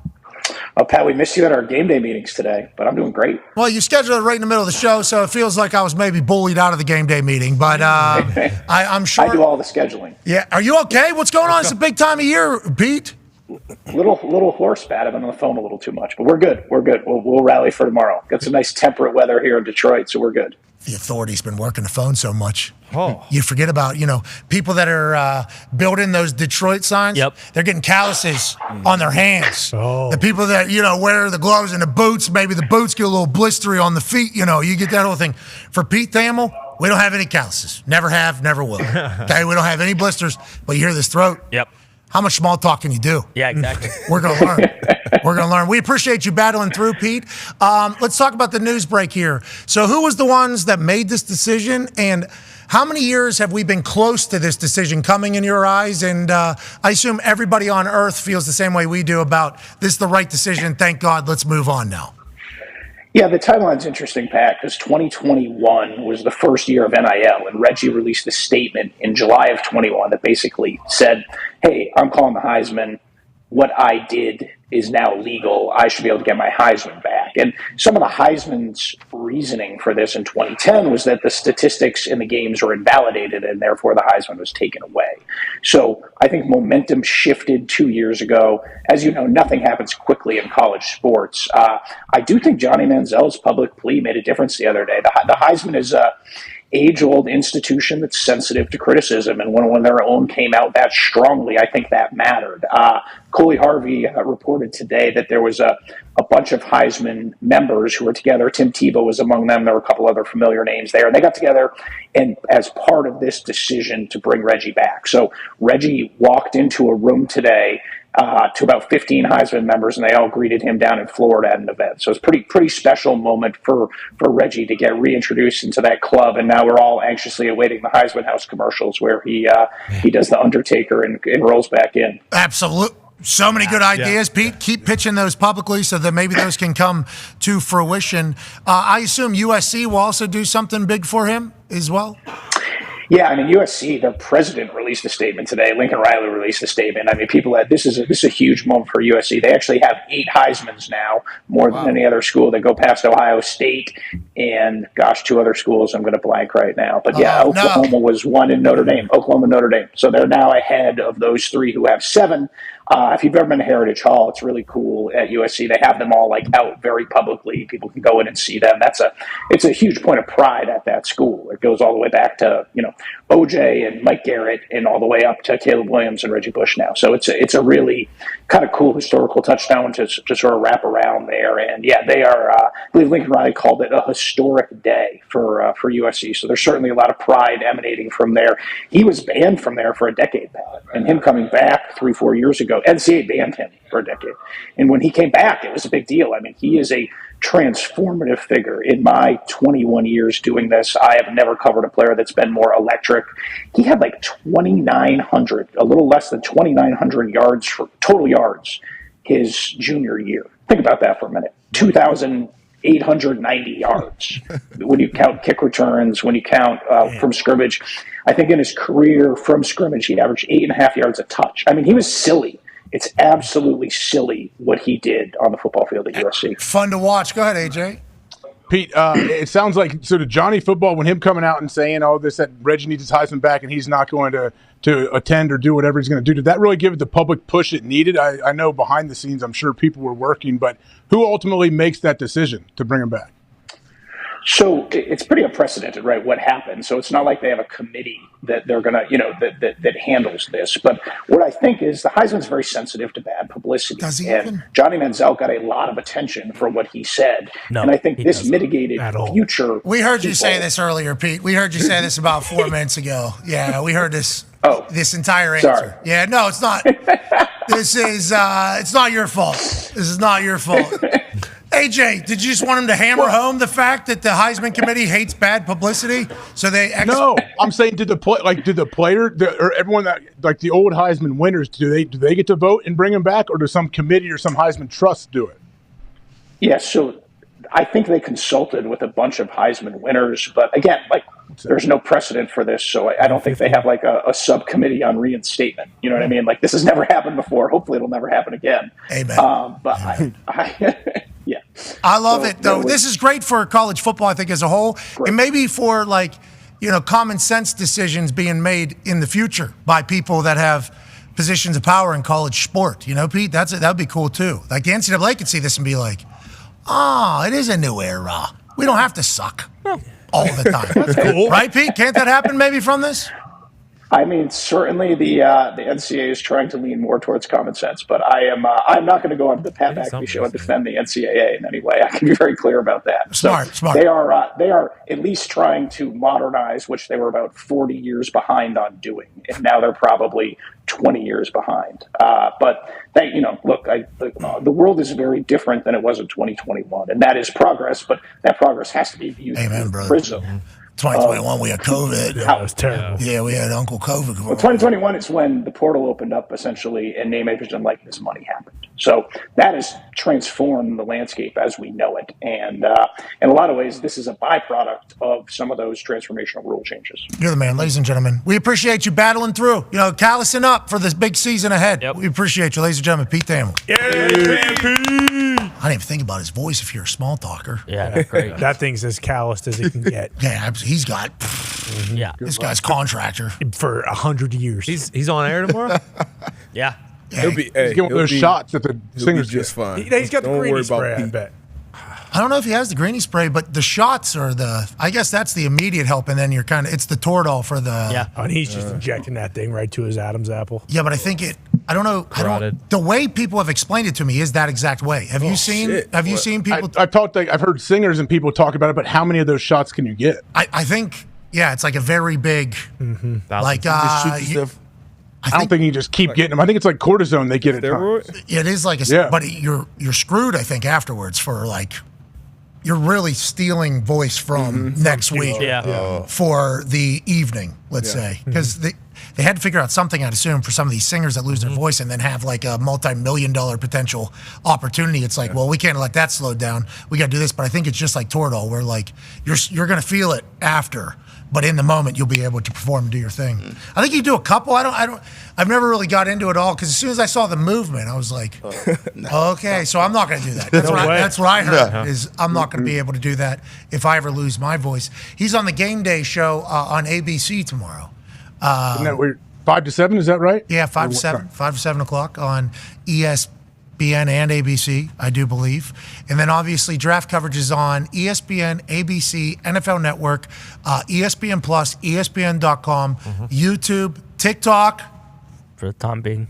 Need to find a new owner. Good luck. Somebody needs to pay $50 bill for that. Sheesh. And it will also be live on Facebook. Ooh. Hey. Yeah, I think we're good. Okay. All right. Is that different than Meta? I don't know. Meta is the Parent endeavor, if you will, in Instagram and Facebook are the UFC and WWE. What else is under that, you think, other than Instagram and Facebook that we haven't even heard of? Robots, flesh-eating things that he is creating. I mean, not to mention the stuff in Hawaii. No, Max Holloway told us that. He's a cool dude. Easy way to win over Hawaii. What's the saying? You win the mob, you win Rome. Bingo. You win Holloway, you win the islands. So Zuck knows what he's doing, and that's why he's calling him in. I mean, Zuck's got a big brain, and we saw him do it in slides. Yeah. Yes. He did it all in slides. Now he looks cool. He looks like Channing Tatum now. He is getting jocked. He's jacked. He is jacked. For real. Good jawline. Cool beard. He's a public Is he a black defense. belt? Is he a black belt yet? No. I'd assume Woke he up found a that black dojo. belt. Degree black belt. Yeah. Is that real? So you think he's better at jiu-jitsu than Mac? He's a chain belt. From what I've been told, though, some of these dojos, they do give out, black belts. Yeah, pay to play. A little bit easier than other places. That's me just reading on the internet. I can believe it. Zuck would be like Vince Young, though, when Vince was offered Reggie's Heisman. Zuck isn't just taking a black belt. He's going to earn it. You don't think Zuck maybe is going to the University of Phoenix Jiu-Jitsu black belt school? Yeah, I think so. He respects the sport way too much. Is he rehabbing a torn ACL? Yeah, exactly. Meniscus? Because he talks shit to someone with a real black belt, and they're like, Whoa, "Oh, okay, you that's think not you have a true. black belt? Come here." You should see the other guy. We haven't even heard about the other guy. Well, 2 torn ACLs. The other guy, unfortunately, the other guy, is swimming with the fishes in Hawaii now because he messed with the wrong knee. Why you guys got to take it so far? He might have taken 2 ACLs from the guy. He didn't kill him. No, the world of course we live not. in. He said he wants to get in the octagon. wanna see him Rumor fight. has it. Yeah. Him and Khabib. Yeah. No way. Yeah. That's Khabib's comeback. No, I fight. thought he's fighting Musk. Elon. Well, He they was, were going right? to do Yeah. that, but then they took one look Yeah. at Yeah. Zuck, and they were like, "This guy's going to beat He's the the number shit one out contender, of yeah. Elon. We can't do that." Gold All right, gloves. let's pivot away from UFC and the degree of black belt Hawaii. for Zuck. Hawaii, definitely great. Love the islands. Love the islands. Would like to be there all the time. Time zone's wild, impossible to really be a part of the rest of society with the time zone. But who cares? You're in Hawaii. Literally, who cares? You're in Hawaii. Joining us now is from the NBA world and played in the NBA for 21 years. Damn. His career could drink legally in the United States of America. Absolutely phenomenal. He's the host of The Crossover and also on NBA on TNT. Ladies and gentlemen, Jamal Crawford. Hey, appreciate you guys. How you guys doing? Hey, you think Zuckerberg's a black belt in jiu-jitsu or no? What do you think? I wouldn't bet on it. Thank you. I think he bought one, though. But you're saying the respect level that he has for the earn it. Can't buy. I mean, yeah. Trial He'll be by exposed. fire. He don't want to be exposed. If he buys it, he's gonna get exposed and get tapped out by a blue belt. White. Come on. They're getting exposed by Zuck. Zuck knows everything about all of them. So, like, as he's in there doing it, like, hey, you remember that DM you sent in 06? Yeah. Oh, oh, oh, oh. Bang, pow. How'd you know that? Yeah, that's what I thought. Yeah. Let's move along. Now give me my black belt. That's the mental warfare that Zuck has over everybody. Exactly. And that's a black. Everybody. All right, Jamal, sorry. This is our first time talking, and obviously the show is the dumbest you've ever been on, but the NBA playoffs right now is not at all. Let's talk about what's happening with that Dallas squad, and then let's also talk about what's happening with Kawhi. Like, Luka goes bananas. He hits a step back on James Harden last night, obviously, screams to the crowd. He feels like it's his time. They got it in slow-mo. They got it in 12K. They got it in 8K. Right. He also talked about his defense and everything, and then you factor in Kyrie and the entire squad. Do we think Dallas has a realistic chance this year to go on a run? Because all anybody's saying is, like, Denver's going to be impossible, so you might as well just go ahead and crown them. Does Dallas have an actual squad this year, and how serious should we take them, Jamal? No, they do have a squad. Last year, to me, it was almost like your turn, my turn basketball. Like they were playing like open gym basketball. This year, it's like a flow. It's crazy because Luka would get going, then Kai would get going. Luka smiling at Kai's plays like, that was unbelievable. Can you believe he did that? And that's usually the stuff that's reserved for Luka. So you could tell their flow is good. And because of that, the rest of their team is playing off of those too. You know, like they feel involved. They're using each other. Like, so their offensive firepower is crazy. It's just about getting stops, getting timely stops, but now they have a belief. You know, and with that, I think they have a chance. Kawhi coming back is interesting because we know he's the best player, but sometimes you learn how to play without a guy as well. So everybody's role kind of changed a little bit. Okay, you know, Paul George and Harden were aggressive in game one. Kawhi's back, they're a little bit less aggressive. So they have to figure out that dynamic. I can see us going 7 games, though. And Kawhi's got to get back to a little rust, maybe a little bit of rust, maybe lack of confidence on some shots. You know, it didn't look like the old Kawhi that we normally see from the mid-range, especially early. But if that Clippers team gets healthy, right, that's the question forever about that Clippers team. You think they'll be great. Who knows if that's even real? Go ahead, AJ. Can you explain a little bit of what makes Kyrie so special? Like, I love watching the guy play. Obviously, what he's been able to do with Luka is not the easiest thing to do. I think how they balance it so well. But what does Kyrie do that kind of separates him? Because he just seems to be on a different level, a different speed sometimes. You know, like if you guys go to the gym or we're at the gym and we're like, all right, I got that guy. You're just trying to stop the guy. Kyrie eliminates that. His whole thing is like, I just don't want to be embarrassed guarding this dude. He could do anything. Like he can, his feet, his mind and his hands are all connected. So he can be in multiple places at once. You could think he's somewhere. You feel like he's tricking you every single time. And you take out the thought of like, I'm trying to actually stop him. Like I'm just trying not to be on YouTube. I'm not trying to be on Twitter, IG. That's what he does to you. He has that special power. And half the time he doesn't know what he's going to do. And if he doesn't know what he's going to do, you don't have a chance to know what he's going to do. Let's stay in the West, you know, for a guy who's obviously a champion, but it's almost like the internet's kind of a little fickle. Go ahead, D-Bud. Obviously, yeah, you talking about KD over there in Phoenix, one of your former squads, and obviously they got the big three with Brad Beal, D-Book, and KD. But just watching them, it almost looks like a LA Fitness All-Star team out there. Like nobody on the same page, especially when it comes to playoff basketball. In your opinion, man, what do the Suns need to do to get it right? It's tough. I honestly think Isaiah Thomas would be good. I think they need a point guard. And what's happening is we know those guys can handle the ball, but I think it's taking too much wear and tear on their bodies to have to start the play and finish the play. I want Bradley Beal, Devin Booker, and Kevin Durant shooting the ball. You know what I mean? Yep. And getting that. I don't want them having to set up the offense, get guys shots, think about it, should I do this? And now, I'm trying to score. Like, Minnesota's a good team, and they're aggressive, and they're defensively trying to get after you. They have no fear. And you can see at times when the Suns aren't as connected. Like, they need that point guard just to organize things. I think that's why they gave up so many leads in the fourth quarter in the regular season. Like, they need somebody to organize and just conduct. He doesn't have to be the star with those guys, but he could star in his role while he's on the court with those guys. I don't like what the internet's doing over there. That's messed up. Yeah, I don't like what the internet's, especially with Ant-Man. Yeah. Mm-hmm. Hey, this guy. Hey, this guy's awesome. Jamal, he is awesome. Something else. He's old school, right? And that's what we feel like basketball players love about him. The old school basketball players love about him. Is that accurate? That's very accurate. It's just like his competitive fabric. Like, that's not something you can put in a stat. That's not something you can be like, oh, okay, 25, 8, and 7. Like, no, he's trying to go at you. Kevin Durant's his favorite player ever. And he's showing, like, I want to go at him. I want to go at whoever.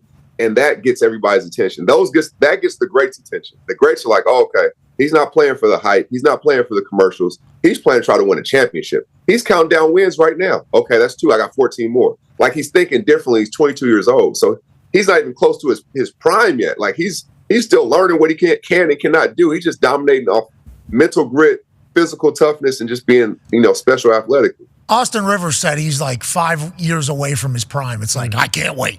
I cannot wait if that's the case of what's taking place. I hope he doesn't lose his edge. I hope he keeps his edge the entire time. And I love Kevin Durant laughing at that, like, oh, this is awesome. This is sweet. Yeah, like he, in the moment almost, Because Kevin Durant was Anthony Edwards. He was 23 years old going to the finals. So he knows what that's like to go after the greats and the vets. And all you could do is laugh and respect it. He didn't take it personally. He took it the right way. And Kevin Durant's one of those all-time greats. So he respects it because he was Anthony Edwards once upon a time. Let's go to the East. Connor has a question for you. Yeah, another guy they were saying that about 5 years ago, Jason Tatum and the Celtics, Jamal. Obviously, 1 versus 8 seed, not as competitive in the NBA. Should I expect any worry as a Celtics fan with this team and Game 2 coming up tonight? And because of the fact that Boston has a 1 seed in the NHL and NBA, should I probably focus more on the Boston Bruins tonight versus the Celtics because they're going to win? I think you're all right with the Bruins tonight. Okay. The Celtics right now, they won't be tested maybe till the East Finals. They'll be little tests, but nothing big. Jeez. The Celtics' own worst enemy could be themselves, though. What I've been seeing all year with them is when they're winning, they're like Mike Tyson, right? They come knock you out quick. When they're up 15, 20 points, the ball's hopping, everybody's involved, guys are, playing for each other. When it's in tight games, that's when they resort to one-on-one. That's when the offense slows down. That's when they're easier to guard. And that's when their possessions mean more. So for them, they have to keep that same trust that they do when they get the lead, to sustain that lead and build on it, not when it gets tight to go one-on-one. Yeah. Why don't you guys play ball? Yeah. I've been saying that exact same thing word for word since October. I haven't heard it one time. You just haven't listened. I haven't heard it one time. You've been too worried about Crosby to pay attention to what I've been saying, but that's exactly what I've been saying. 14.5-point favorites tonight at home. Obviously, that is the playoffs. Yeah, playoff. We got 14.5-point favorite. Speaking about big leads and stuff like that, Tone has a question for you, Jamal. Yeah, Jamal, I have a question about the Lakers and blowing that 20-point lead in Game 2. They also blew a lead in Game 1. After being swept last year by the Nuggets, like after the way that Game 1 and 2 went, like as a team, is their back just broken? Like, do they have any will left, you think, to fight for the rest of this series? They're dead, you're saying? Yeah. Yeah, that is dangerous. But as long as you have LeBron on the team, you have a chance, right? And when I saw the difference between Game 1 and Game 2 is when Game 1, the Lakers had the lead, it evaporated like that. So it was like, damn, where'd the lead go? The second game, it was different because the other guy stepped up first. I think LeBron and AD at one point in the first quarter took the least amount of shots. They had a focus to get, Rui some shots, D'Lo going, and they knew that would pay off for them, and that's how they built the big lead.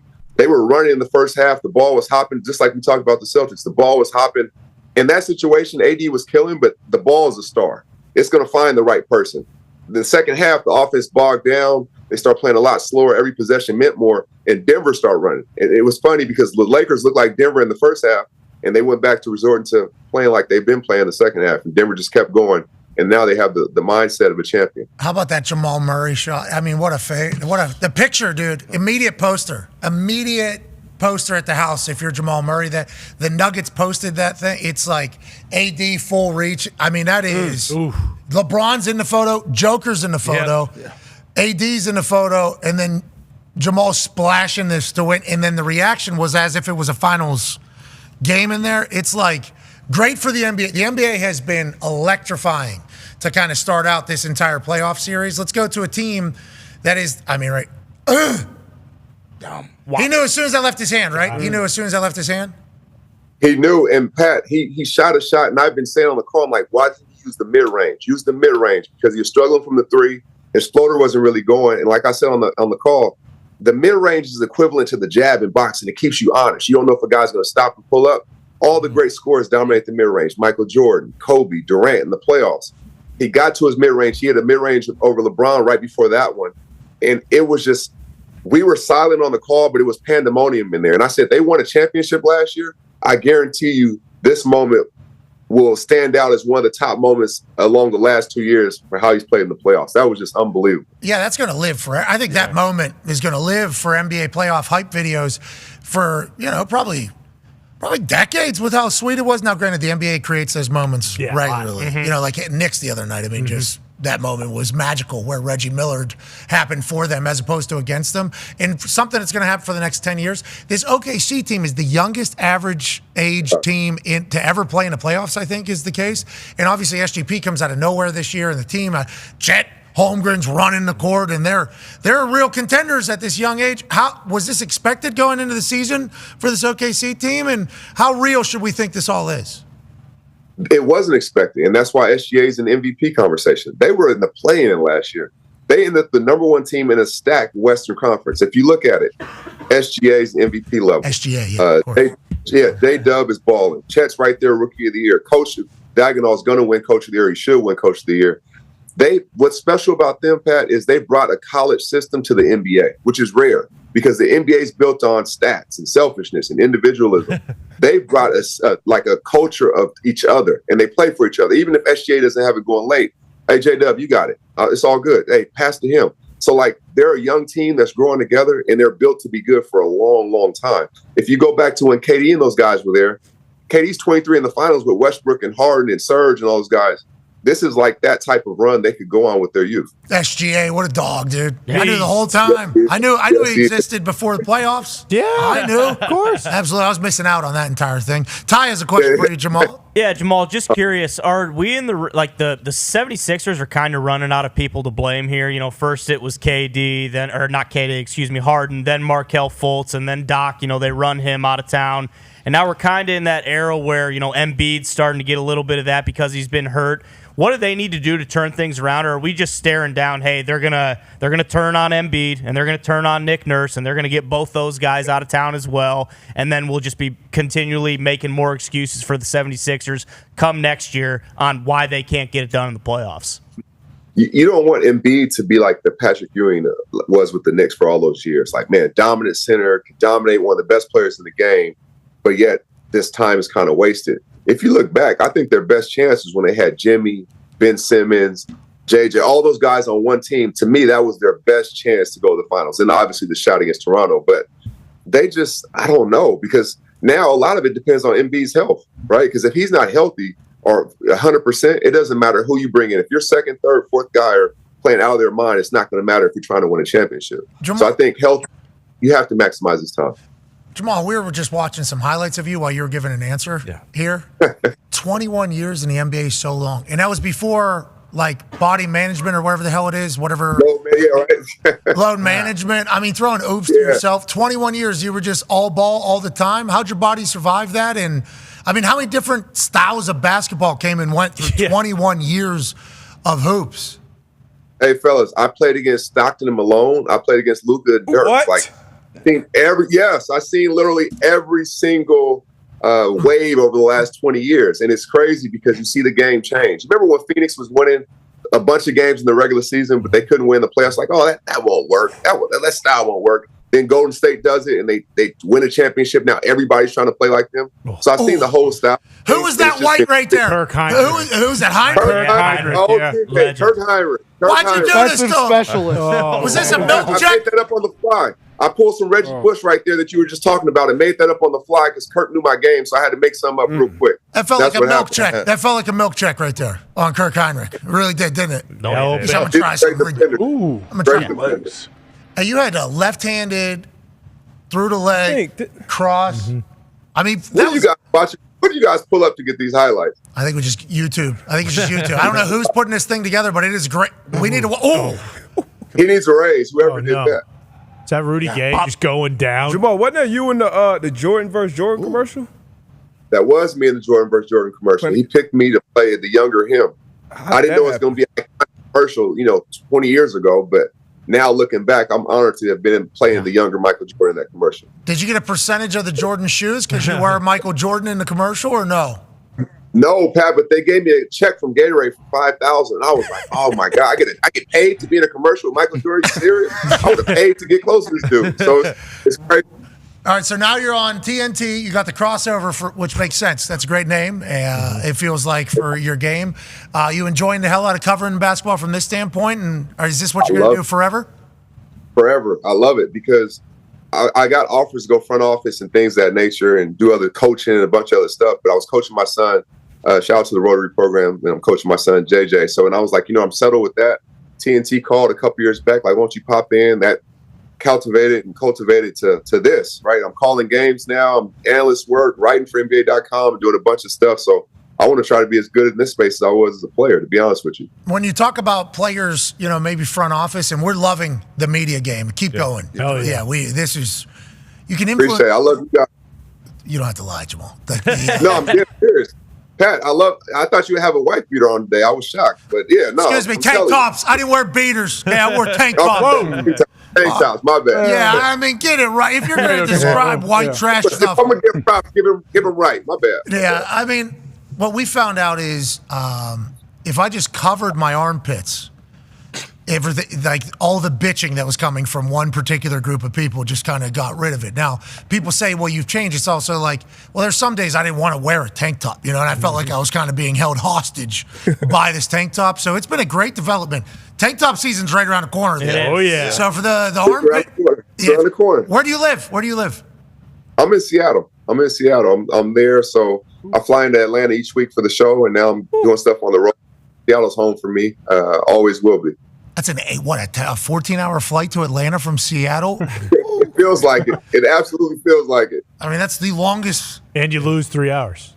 Oh, my. Hey, thank you for your commitment to the game. Thank you for your commitment to the game. Right? Hey, you got to grind. I'm trying to grind and keep going, man. So Tone just mentioned to me whenever you talked about being asked to go maybe the front office or coaching, something like that. JJ Redick is getting an interview to be the head coach for the Hornets. Feels like a lot of media people in a lot of sports potentially get opportunities because maybe the way they lay things out into a microphone, ownership hears and they're like, that is what we actually need.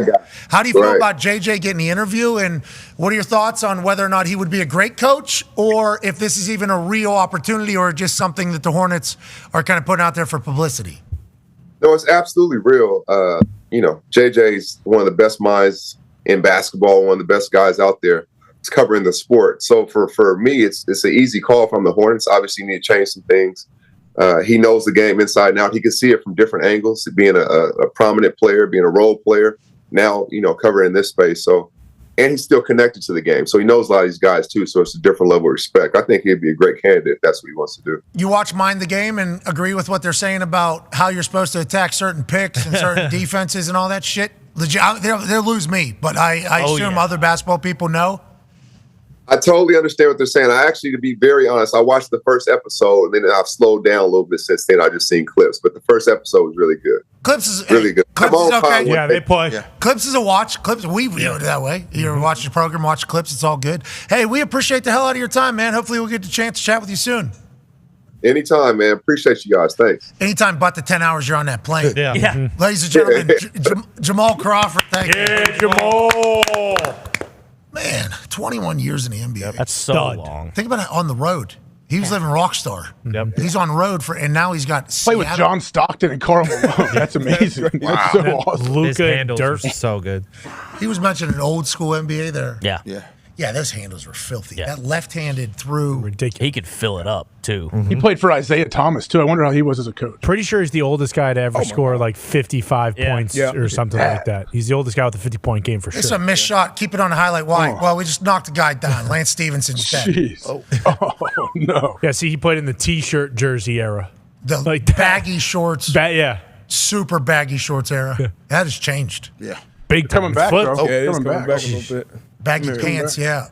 I walked into Abercrombie and Fitch. They got all those like big massive. Really, really baggy pants, too. Yeah, I don't know if I can wear those. Those aren't really. I don't Like think Janko? Parachute? Or? We need to talk to Jamal more. Hey, Jamal, thank you for your time, Pop.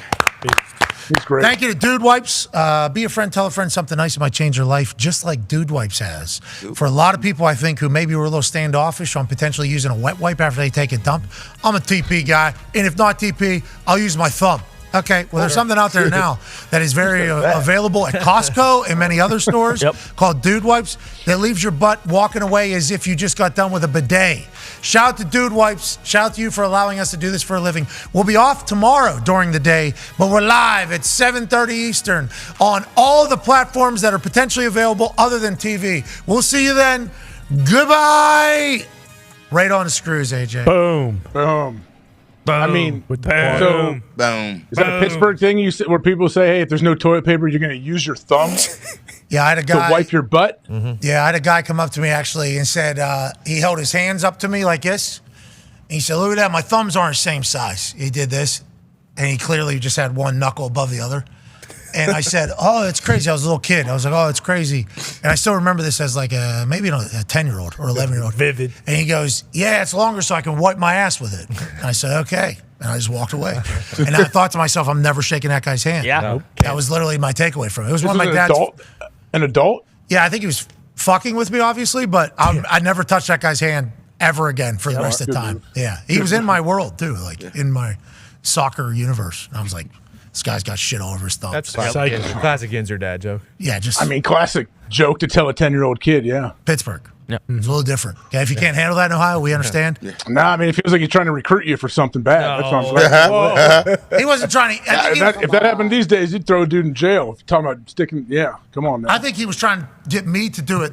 Whoa. To him? To myself. Oh, geez, Louise. No, he was trying to get me to wipe Was he my gonna ass be with there my to watch? thumb. No, I thought he gonna was show like, you how? why do you need my No, thumb right this now? is Pittsburgh. He's not going to show me how. He's trying to get shit on my hand. Can't do that in Pittsburgh because you know the kids will punch you right in the face.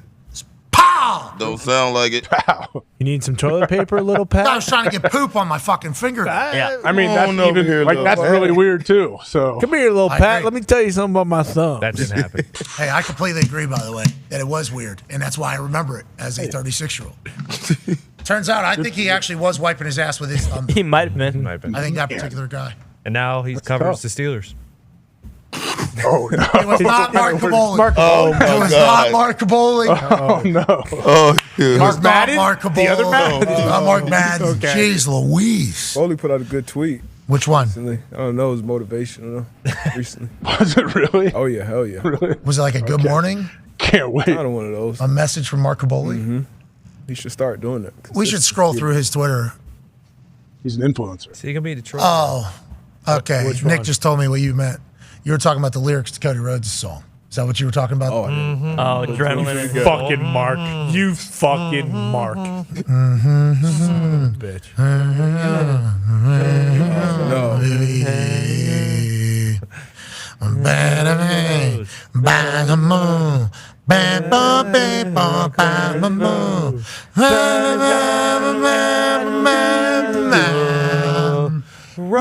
Roads.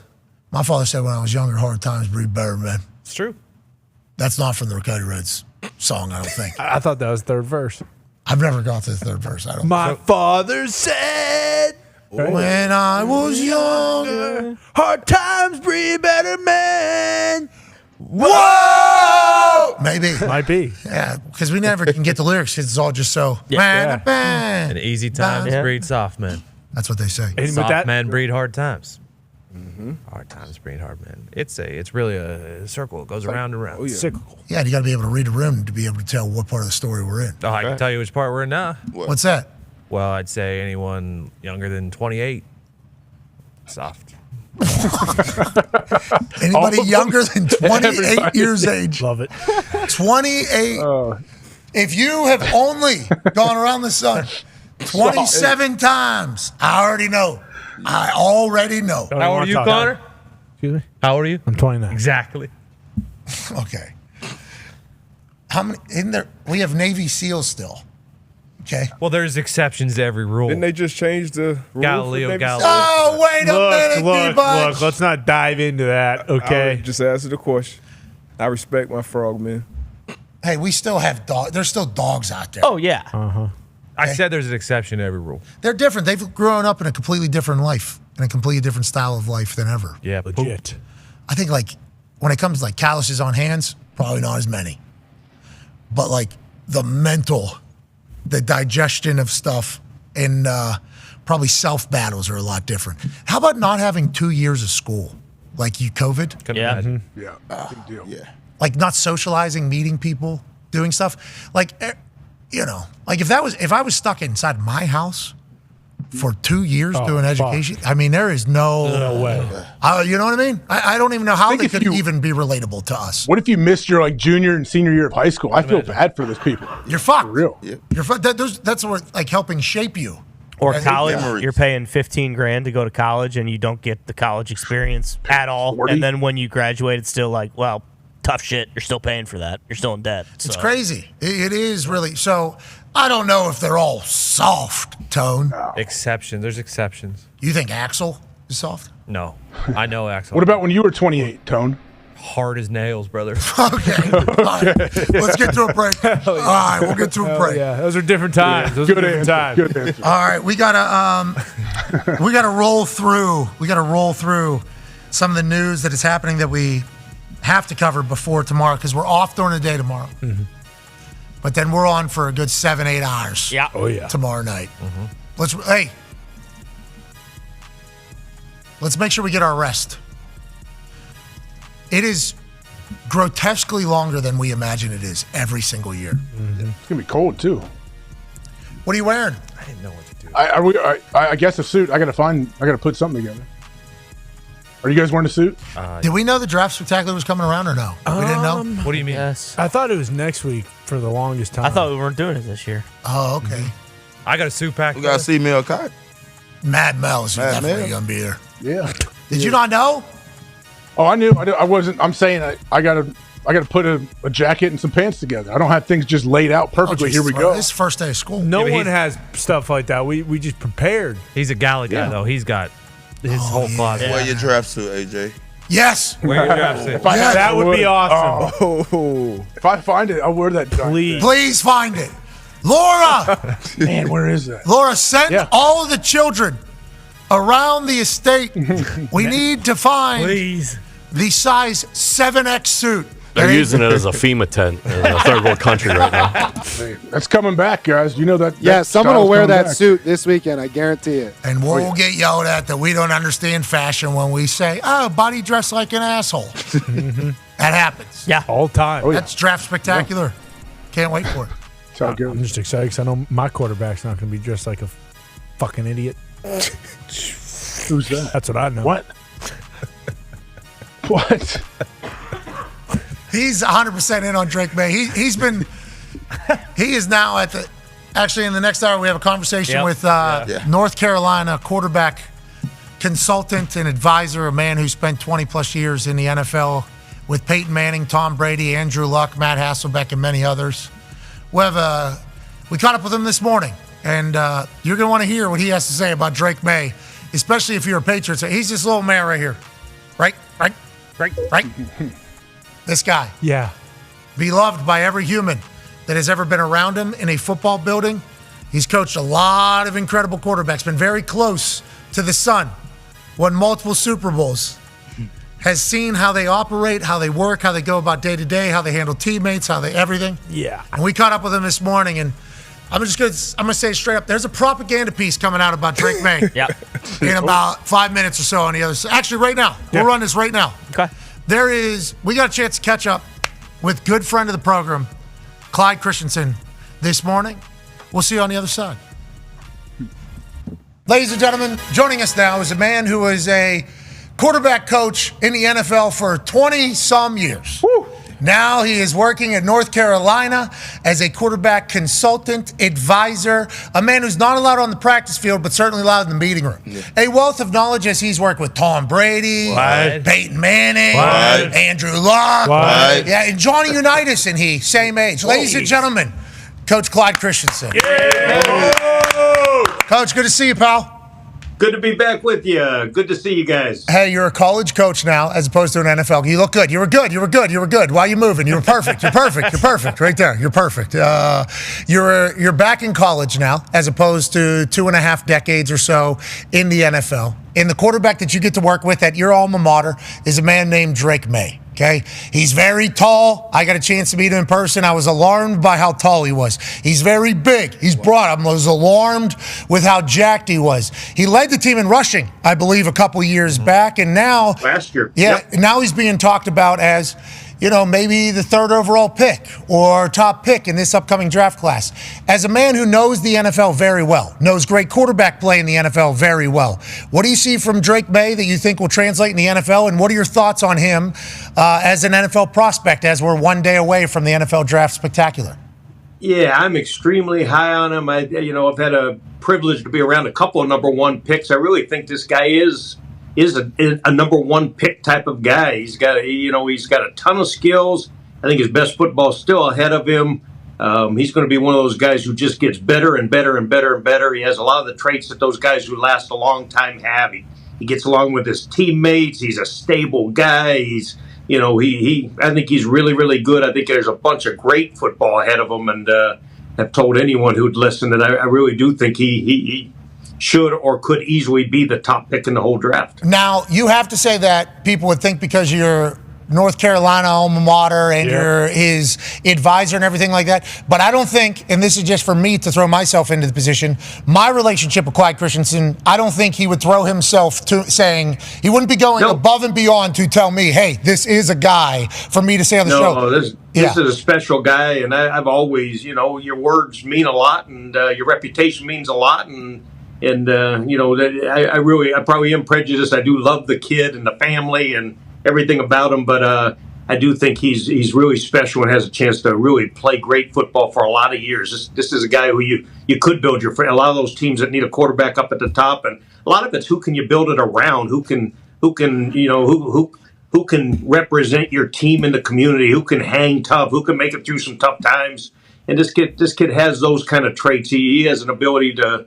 He's going to be there for a long time if he can learn to. He's a little bit like Andrew, that he's got to learn to protect himself a little bit. He plays a little reckless like most of these college guys do nowadays. But, gosh, I just think it's ahead of him. And I just some of the things I've heard out in the media, I don't know if they haven't watched film or whatever. But in my mind, this guy's pretty darn special. He's a 6'4.5" kid who's a really good athlete.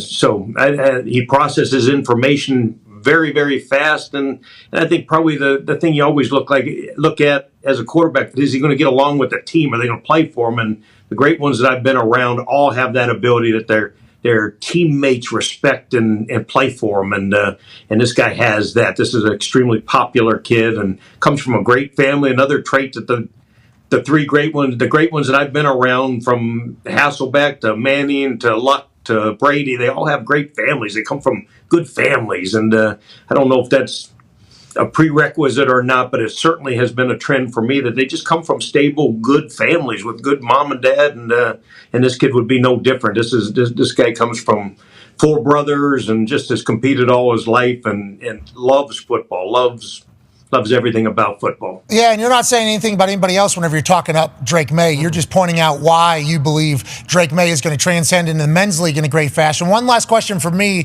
and I know Darius got to meet that entire family you're talking about at a golf event, and he loved the way his brothers were shit-talking him, which is like a part, I think, of what you're talking about with the whole being liked by his team. But, like, my last question is, they're all saying he's going to need at least a year. This guy's going to have to develop on his technique, his fundamentals, his footwork, his arm, everything like that. Is that every person that goes in the NFL would benefit from a year? Yeah, I think everyone would benefit. No one, these top picks don't get that. And I do think this is a guy who's coachable, and, he's going to do exactly what the coaches say. He's going to be extremely compliant. He wants to be great. I just don't think it's going to take a year. I don't agree with some of the folks who said that I think footwork, just system wise, he's going to get if he can get in a good system and they're going to coach him and he's going to, a lot of the college thing is just tempo and a lot of tempo and a lot of plays, and this guy's a bright guy. This guy's reminds me of Peyton as far as processing information. No, but they both have that Southern accent, so it's they hard. do have a Southern accent, but I wouldn't put I certainly wouldn't put him in Peyton's category yet. He's got to do a lot before that. But processing information, getting along with teammates, being able to do it through hard times and good times, handling both as a quarterback is huge in the NFL because it's a unique position and it buckles. I was looking at a stat the other day that under 50% of the first round picks hit and make it to a second contract with their same team. It's unbelievable. 46%, I think, I think it was for QBs. Yep. Yeah, for quarterbacks and wide receivers, even lower than that. Yeah. Mm-hmm. So I would say that coaches and media alike haven't cornered the market on evaluating these quarterbacks and figuring this thing out correctly. But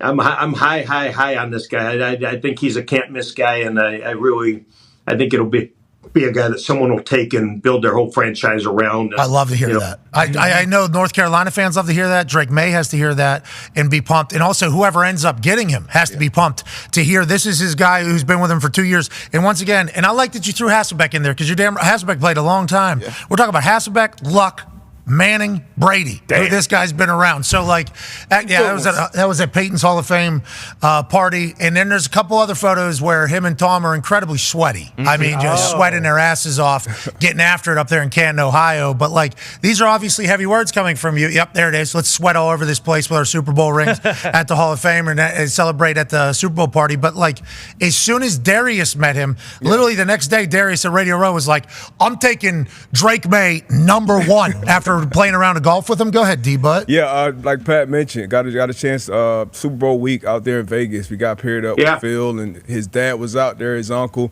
And obviously when you're golfing with somebody spending 4 hours, you're going to see him deal with some adversity. You're going to see some shitty shots if you're not getting paid to do that. But I came back to the boys and said, hey, this might be the guy because everybody at the top, especially when you're talking about talent, your split hairs, Caleb, Jaden, Drake, they're all super talented. But day one, I think the locker room will kind of be behind this guy. Any examples, I guess, with you behind the scenes with Drake, maybe dealing with some adversity, coming back to school, dealing with some things maybe on the field or off the field that you saw firsthand? Yeah, I think the injury, he got the high ankle sprain in the NC State game where we played poorly and just watching him deal with that. I think watching him, even just how steady he's been through this process, and a lot of the media hasn't liked him and been some negative things out there. And he has that ability. Just it doesn't penetrate. He just kind of just keeps moving and keeps doing his deal. So I think that would be one thing. I think the other thing that jumped out at me when I first got here after I came this year and just kind of Coach Brown took me in and said, hey, help us out and we'll find some roles for you and hang around but a couple of the big boys came after him in the portal with a bunch of money, and he walked into Coach Brown's office and said, "Hey, this is my school. This is I'm not leaving here for money. I am not leaving here, in the portal or anything like that." And I think he had a chance to go make a couple extra $1 million, and that shows you something. There's not many kids who just this is their school. This is they're rah for your school, and you're going to stay with it, and no matter what. And I think he backed up for a year or two and then waited his turn. So I think those are good characteristics to have in your quarterback. So could you imagine, though, he goes to Ohio State? Oh, my God. Ohio State was driving on Michigan to beat him in the big house up there in Michigan, and there was a pick, obviously. That guy's now transferred. Yeah, that's right. That guy was almost undefeated, McCord. No, it's... Throw a pick, you're gone. See you, get the hell out of town. But there was a lot of people that were thinking, Drake Maye was going to be on the market because North Carolina, ACC, they're maybe not going to spend the money. And what I think he told us whenever we had the game day for North Carolina and South Carolina is he didn't want to look at it. I don't even want to hear about it. I don't even want to know. I want to be here. His family's obviously NC and comes from a good family. It's interesting guy that you don't really hear about him much. And he's not on social media, feels like. He's just completely locked in on ball. Old school feel to him, which is probably why you also like him. I love that part. The stability thing's huge in the NFL. You know, there's so much going on, and it's extra free time, it's money, it's the pressure of having the whole city on your back. And, you know, I've watched a bunch of guys do it and do it extremely well. And the guys that I've been around took franchises that hadn't been overly successful and just took them to the top. And, you know, so I think this guy's going to do the same thing. And I laugh. This guy's had the same girlfriend since about the 7th grade. He's kind of an old-fashioned. I think he's a lot like Andrew that way. You know, he comes across as kind of an aw shucks guy, but absolutely knows exactly what's going on at all times, and bright, and almost in an embarrassing way. You know, kind of is careful not to brag in any way. He has a humility about him that I really, really like. That I think will serve him well with his teammates and in the league. And yeah, I'm just high on this kid. I think it's all in front of him. Yeah. Pac-Man has the last question for you here, Coach. Hey, Coach, you've been around a lot of the greats. As far as you've been a pain in my neck. You've cost me some playoff money back in Tennessee. FYI, I got some resentments, but go ahead. You've been around a lot of the greats. As far as throwing the ball, what are some of the tangibles that he have? As of the guys that you've been around. He has the obvious tangibles of being able to do things off schedule, and probably the thing he's going to have to do is just learn how to do it on schedule a little bit more, and just progress through reads and stuff. He has a deceivingly strong arm. I think whoever gets him will shorten his stroke down. He's been working on shortening his stroke a little bit this off season, and he'll get that stroke a little bit shorter and more compact. And I think he can improve his accuracy, but he has an ability to anticipate like the great ones have. I think that's going to serve him extremely well. And then I think he has plenty of arm to make all the throws. And so I would say anticipation and arm strength are both going to be really good. I think the accuracy,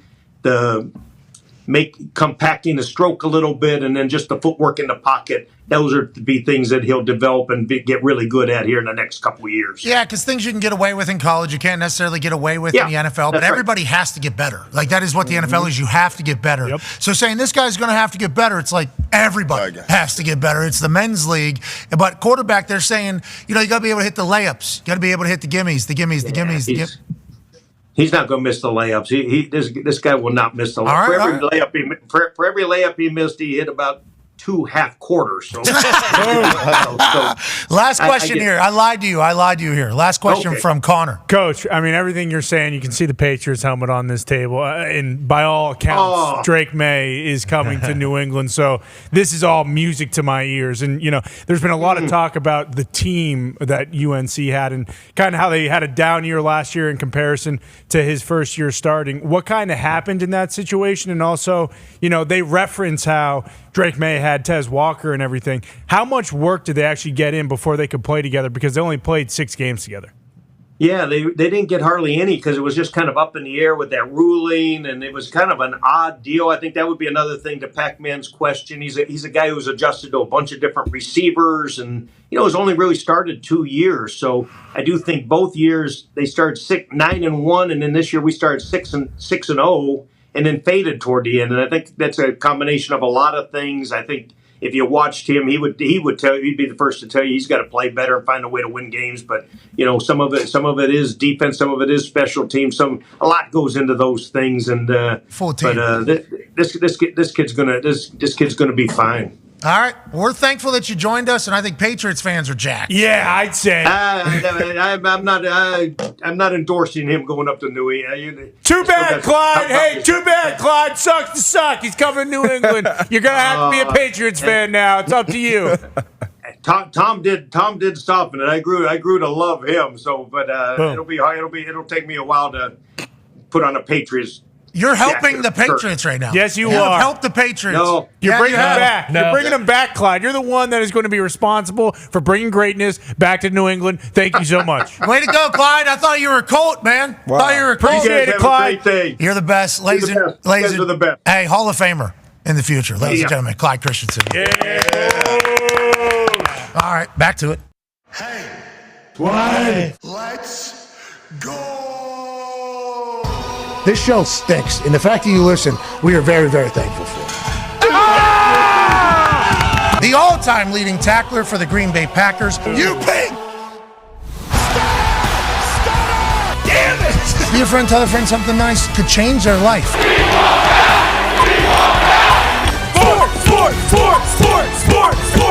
Hello, beautiful people. Welcome back to our humble abode, the Thunderdome, on this draft spectacular Eve Wednesday, April 24, 2024. Hour 3 of the program starts now. Sports! Our wonderful, and that man is a college football national champion and a Super Bowl champion and a Ryder Cup winner and a father of 10 and a man that's got a brand new set of teeth that look amazing. Ladies and gentlemen, AJ Hawk. Hey, they look good, AJ. Yeah, glad I did it. I was going to start losing teeth, I guess, without my whole jaw sits in my mouth and the bite. Yeah, I was losing teeth at a rapid rate. Yeah, so you know how I was just throwing my head into people and zero documented concussions, just so we're on record. Well, that is true. So you can say whatever you want, but that is true. Well, that's because your teeth were your mouth guard. Yeah. So the teeth were actually just dissolve and get beaten down so much because that was his mouth guard. And, they say that, what's the science on the mouth guard, AJ? We had one of the best doctors on the planet actually tell us they do not reduce or prevent concussions. Jeez. That's a true story. They said no research has indicated that it does protect your teeth, though. I agree. You should protect your teeth, no question. Especially if they look like that. Yeah. You pay for them, definitely. That's shiny. You pay for them. Yeah, the talk to table is here at Boston Connor and at Ty Schmidt. One half of the Hammer, Dahn. Cowboys Tone Diggs is here. 12-year NFL vet Pac-Man Jones is here. Yes, sir. And host of Everything DB, Good D, Bad D, 9 year. Yep. NFL vet, ladies and gentlemen, Darius Butler. Yes, sir. We have some massive news, more money coming out of Detroit Lions organization. Penei Sewell, who is one of the first draft pick of the MCDC. Yes, sir. Brad Holmes era. I think the first, this is our pillar, this is our staple guy. Yep. When they draft him, full celebration from the war room. We all remember that because it was obviously mocked and ridiculed because this was shortly after the opening press conference where MCDC came out and said, we're going to gnaw a kneecap on our way up. And if you knock us down again, we're going to take a chunk out of your other kneecap on the way up. And everybody mocked him. And then when he drafted Penei, he was like, this is the perfect human for what we're looking to build here. And he has been steadfast, a monster since day one. Signs for $85 million guaranteed. Let's go. So that's what, $152 million in guaranteed contracts that the Detroit Lions have given out today. Make it right. Amon-Ra St. Brown, now Penei Sewell, MCDC, and the pillars that they're building are going to be around for the long haul, AJ Hawk. Yeah, foundational pieces. Sewell and St. Brown, are they in the same draft class? Yes. Did they come in together? Wow. Yep. I mean, talk about you're hitting when that's your first draft class, and these guys are like the Dan Campbell era, I feel like. So there's no way you could let these guys get out of the building and pay them now because the price tag is only going up. Paying them before the draft. Going in, they want everybody to know who they are, what they are, how they are, or just want to get it out of the way before they have to focus on all this. Probably just getting it out of the way, taking care of it. But to AJ's point, foundational pieces, and Penei is probably, 23, 22 at this point? Very young. Very young. 23 going on 24. Yeah, one of the best young tackles in the game, and this reset the market for the tackles too, right? I don't know. For right tackles, yeah. For right tackle, okay. I don't know, because some of these tackle dollars are absurd. Yeah. It looks like he's getting paid left, pretty much. Did they pay Decker last year, their left tackle, or do they have to pay him still?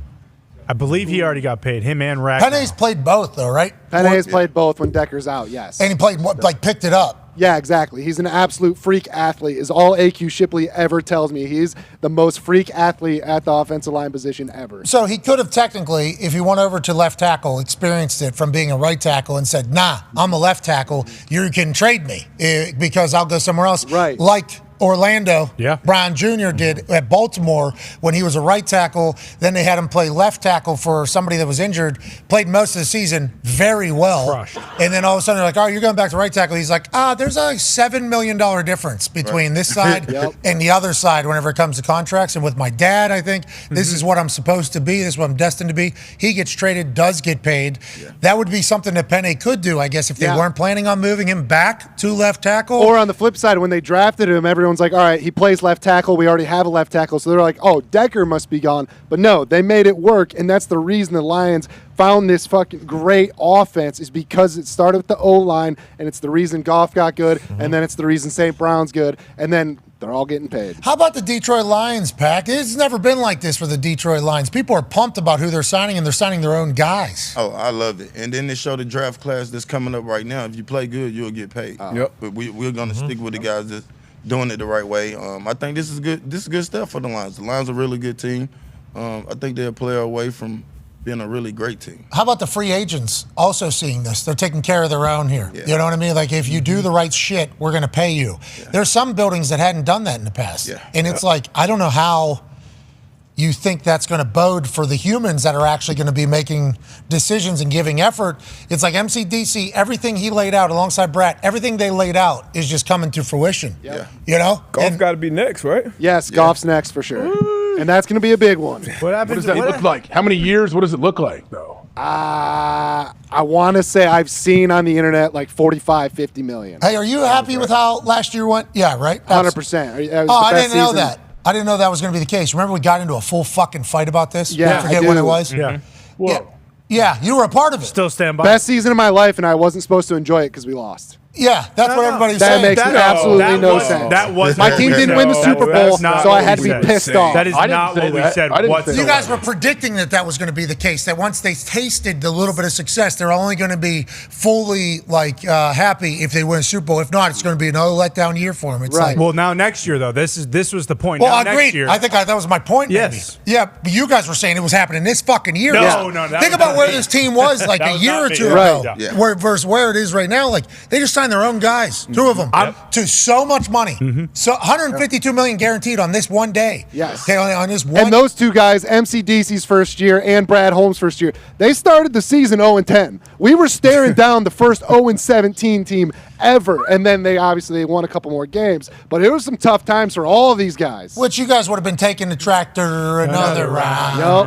Another round. Another round. Because you guys were the first team to go 0-16. Yep. So you guys get 0-16 and 0-17. That'd be quite a little notch under the old belt there for the Detroit Lions. But instead now we sign these guys to massive deals. We keep our coach. We keep our GM. Everything's and they're happy about it. That's, hey, good for you guys. Hey, and that's why the draft season is the best, because our entire roster is all drafted players. The first move Brad Holmes made was trade for Jared Goff, get 1 million draft picks. He stuck with Jared Goff when everyone said, hey, draft a quarterback, get the next guy. Nope, we like Jared. We're going to draft a bunch of studs around him, and now here we are. This is what Sean Payton's doing with the Broncos right That's right. Yeah, he brings in Zach Wilson. Yeah. I like Zach Wilson. Yeah. I really like Zach Wilson.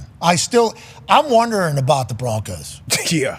What do you mean? They're What's up? What are you worried about? Well, we know their social media department's not scared to throw a player under the bus completely. Sure.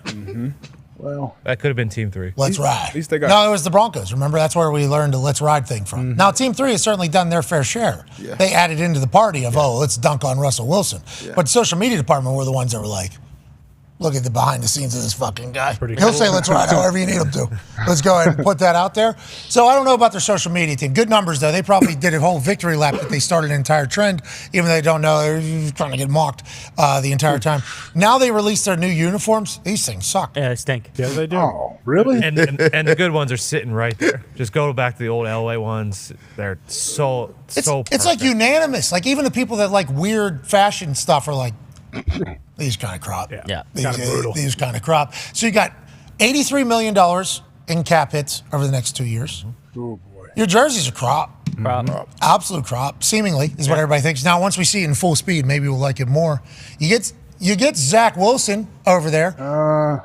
He looks like kind of Brown's jersey in the middle. The middle white one on the right. New one's right, old left. Through the thing, though. Yeah, I agree. Looks I like agree a with you. USFL team. Excuse me, UFL. It looks like a Major League Soccer.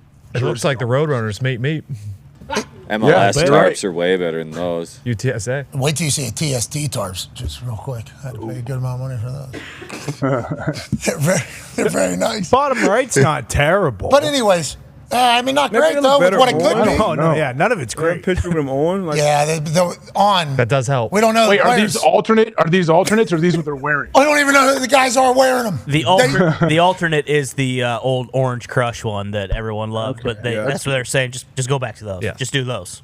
Yeah, I think they posted with some players in the uniforms. All right. Yeah, we need to.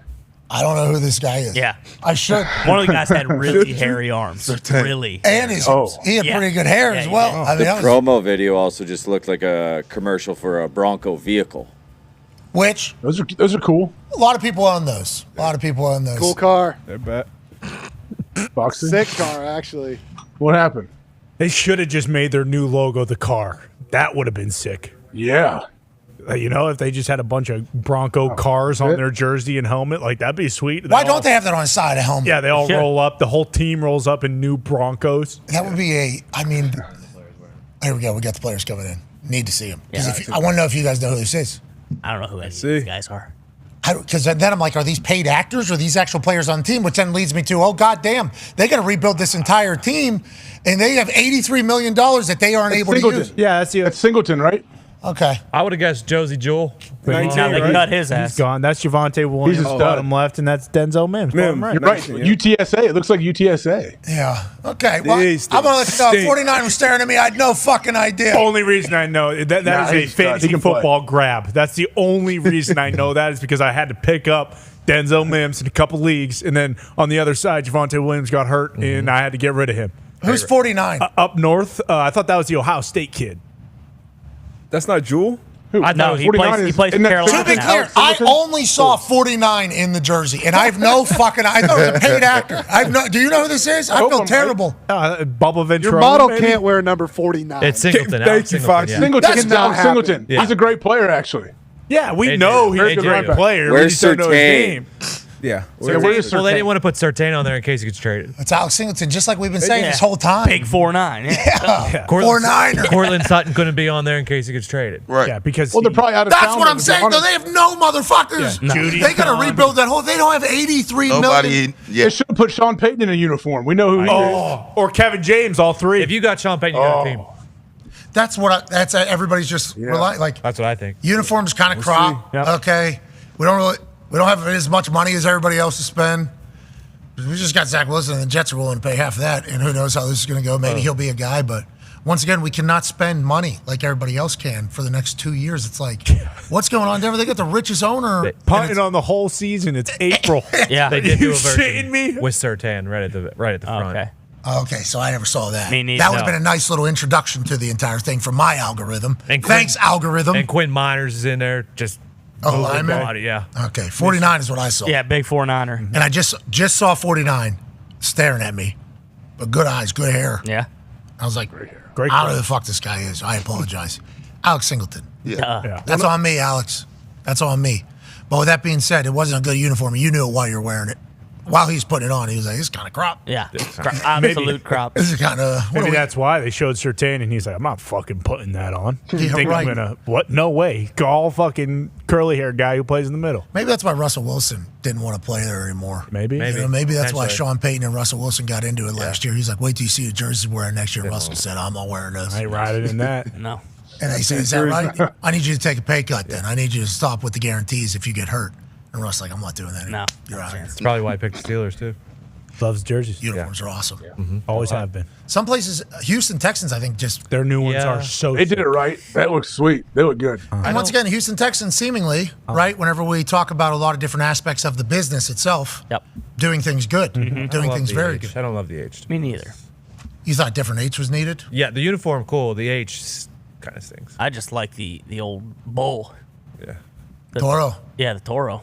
Me too. What was wrong with that? I think maybe it's just too many uniforms. Every Well, you like got another hit. Everybody got a third helmet. every too now. 3 fucking months, somebody's dropping a new version of Come on, dude. But how are they fucking supposed to move more jerseys? the night version Come of the on. Colts. I want to see the Patriots play in their reds, Trash. okay? Yeah, those are sweet. The Yeah. throwbacks, go to throwbacks. Dolphins, Denver, Seattle. Boom. Like what is that? You think that's Fuck. trash? She grew up tall and she grew up right with them Indiana boys on the Indiana night. They should put a 0 on your jersey just because they're 0-1 in those things. It was a daytime game. Watch your fucking mouth. It wasn't the jersey's fault. The jersey was supposed to be in prime time. Oh man, it was at 1 o'clock. Fucking got your ass, brother. Oh man, it was a 1 o'clock game. Well, they didn't have any primetime schedule. What do you want them to do? They can only wear them during the day because they didn't get primetime until the last game of the season when it became a Strat House. Yeah, whenever they announced it was Indiana Nights, and we looked at the schedule, and we saw 1 o'clock games. We said, "What the fuck are we doing?" But I would like to say, oh, you should have called them the Indiana Boys jerseys. Oh, I mean. Could have been a lot of different things. Could have went different direction creatively too. Yeah, absolutely. You know, and that's what they'll do again this upcoming year because, of course, you know how many of those jerseys sold? 6, so many. A lot of them. Really? Oh yeah. And for the Colts, we'll see a new that's one. kind of See why a new one this year. People are wearing them around town. Anthony Richardson jerseys, saw 'em, yeah. all around town. Yep. It's all business related, you know. And that's why. But if they suck, we need to make sure we keep those in-house and not let them out. Because, like, the Broncos don't need to be looking Mickey Mouse. What was it, the Buccaneers? They changed their numbers, what was it, like 5-6 years ago? Oh, yeah. And that was the first one I Jameis. really remember everybody being like, these are shit. And then they had to change again. You remember that? Yeah, the I do. Jameis jersey. When you just talked about this as shit and something sucking, I just Marvin Harrison Jr. I saw you just signed with New Balance. Whoa. What the Shit. Deep And botch. sucking. And I mean, New Balance unless he's in that Indiana Nights jersey in a couple months, in a couple weeks, Marv, New Balance. What, Clyde? Dude, Clyde? New Balance, brother. Clyde's New Balance, right? Especially his pops, senior. He used to be out there with the J's Jordan. on the He's turf. Team Jordan. New Balance. Like, get your money, young man. But So I think what potentially did happen there is Probably because big money. Marv did Gotta have that be. Jordan. He was on the Jordan team. So I assume the family's thought is we need to get a shoe deal. And I assume potentially New Balance came with a massive That was offer. sweet. what the fuck is that? Dude, I could kick a football so far in that those right there. He's gonna have signature shoe, right? Will he get his That's own cleat? it. That's a sweet one. That's That's not it. it. That's not it. We need a little bit more sauce on that. That's That's the Marv it, AJ. 1, dude. That's the Marv Guy 1 was wearing right there. Louis Vuitton ones like 6 months ago. Yeah, but that's college, We Marv. need a little They're bit gonna more make something sauce sweet on for this. Those are We the do. MHJ ones. We do. These look like soccer cleats. They look like big Payless. Marv You wouldn't let your 22s. TSTT rock though. And there's a lot. I love New Balance. We made a decision actually that was going to cost us more money on the way we would look on the particular program, and that's a tough. That's the first one. Remember, Under Armour got in the shoes. They were ass. They were crop. He doesn't even know what team he's going to yet. Remember the Nurse Currys? Yeah, Of course. You remember where they were? Yeah. Those things. People were like, I'm going to go cut my grass in my Lawnmower Currys. ones. AJ was shilling those Under Armour cleats, right? Click, clack. Yeah, those were sweet though. Well, and by the way, too, we brought it up earlier. The New Balance shoes have the Penske juice in them. Oh, to can push go the fat. pass. Yeah, the push the pat. Bingo. They have those in there for them. Kawhi's a New Balance guy, right? Yeah. Yes, exactly. Beard on me. 2 peas in a pod. Nah, brother. I am happy it has a tongue, though. Yeah. I don't like the non-tongue shoes. I got a fatter foot. So there's ones where the tongue is attached to the shoe. Sure. Oh, God. I can't do it. I got to turn my fucking foot sideways, Yep. and then I got to jam it. Jam it in there. And then it's always bent back in Yep. the back. Fuck up and then I your got to get my toes. fucking finger in there somehow, jam my finger in there worst. to get it up, and it's like, oh, it feels good, doesn't it? No. It's a whole fucking song and dance to even get in here. I like that they have the tongue, the movable tongue. They're going to have to sauce that a little bit, though. And I think the New Balance logo is going to have to get a lot smaller. Yeah. Almost as if it's not. Or there. add the B in there Crazy because just colors the or end. something.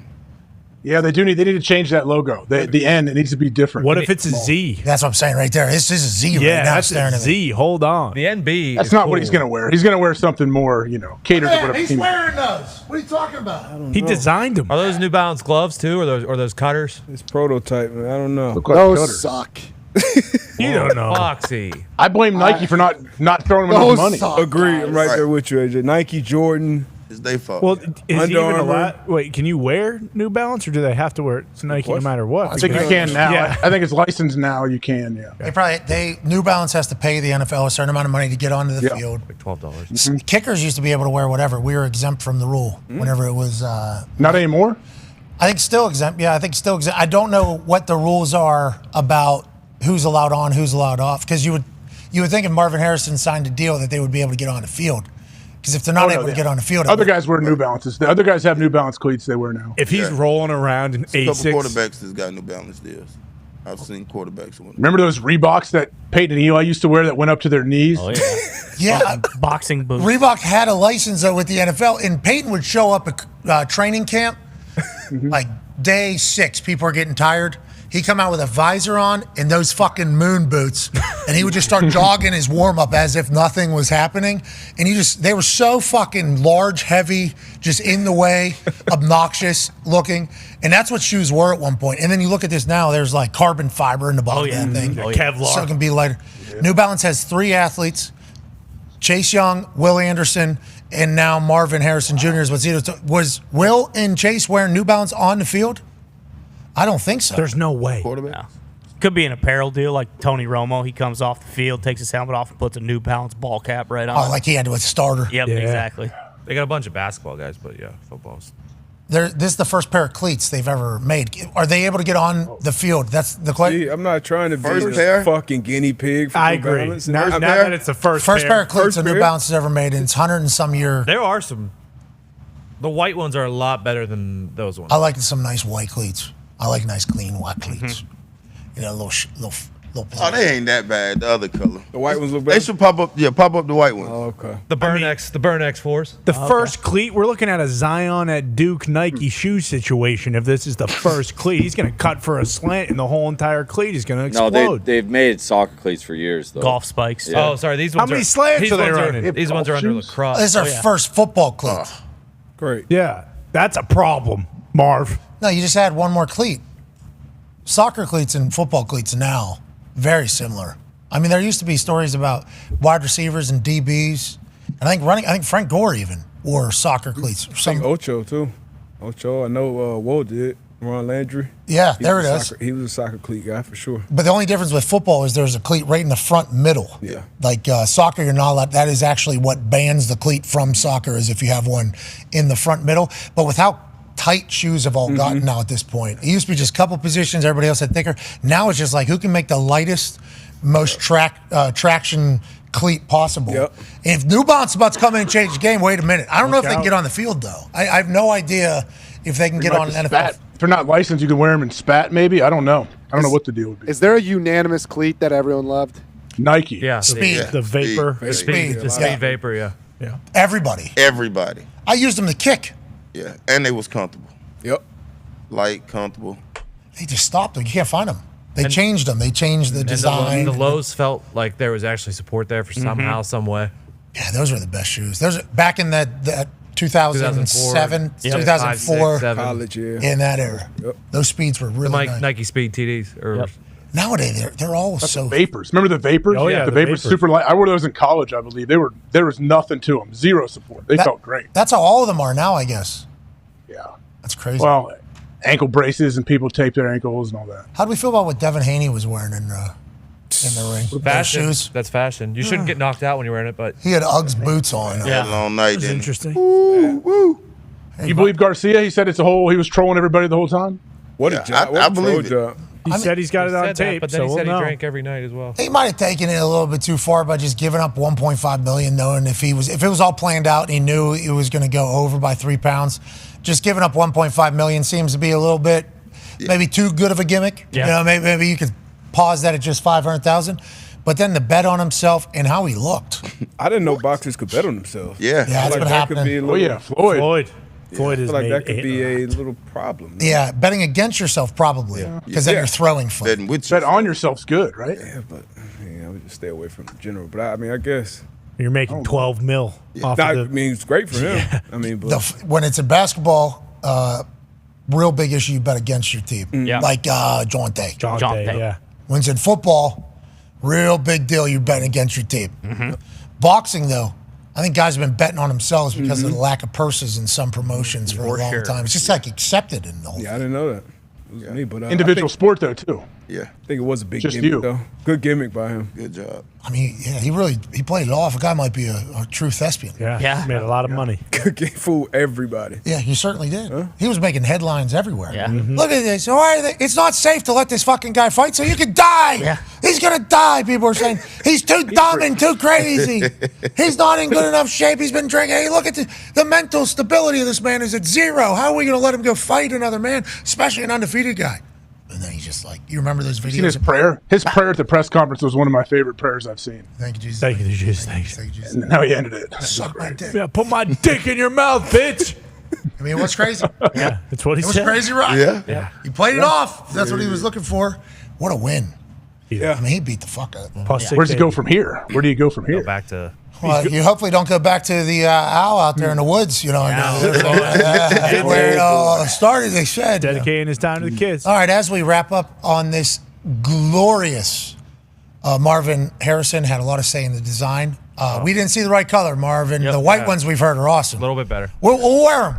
We'll wear them. Yeah, for sure. When we're playing pickup football, we'll support the biz because we want to make, right? Yeah. Hey, New Balance been doing their thing off the field. Like their new line The of lifestyle shoes. shoes are very comfortable. Comfortable as hell. We're talking strictly football. People got into wearing New Balances there for a while, right? K-Swiss had a run, then New Balance had a run.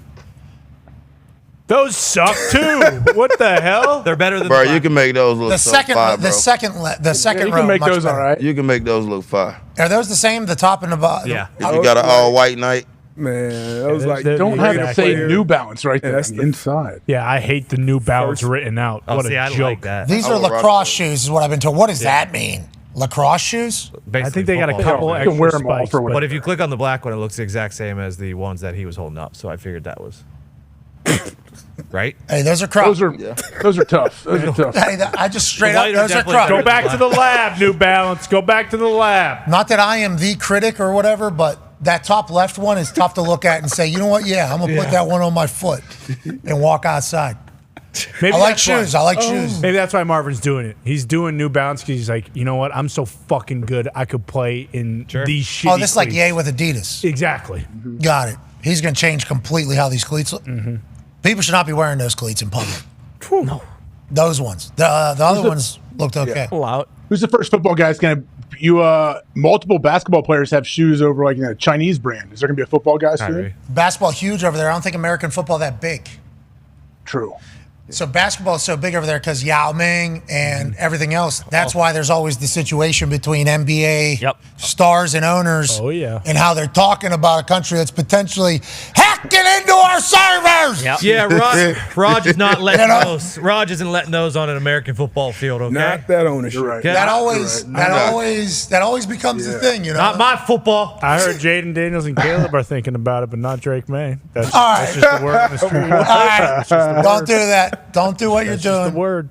Ladies and gentlemen, before we get out of here, remember we're off tomorrow during the day, but we are on starting at 7:30 through 4 a.m. We'll call it 4 a.m. A lot of surprise guests. We have no idea who's actually going to be joining us outside of, Bill Belichick, who'll be there because, everything's so. Let's see how it goes. Let's see how it goes. Yep. Might be 6 GMs joining us, some head coaches, maybe some draft picks, maybe some college coaches. But it's all kind of like, let's see how it all plays out. Let's see how everybody's night goes. Don't want to make somebody say, yeah, they'll come on, but then they're in the middle of celebrating life so much. Yeah. They feel obligated to do a program. Or the flip side.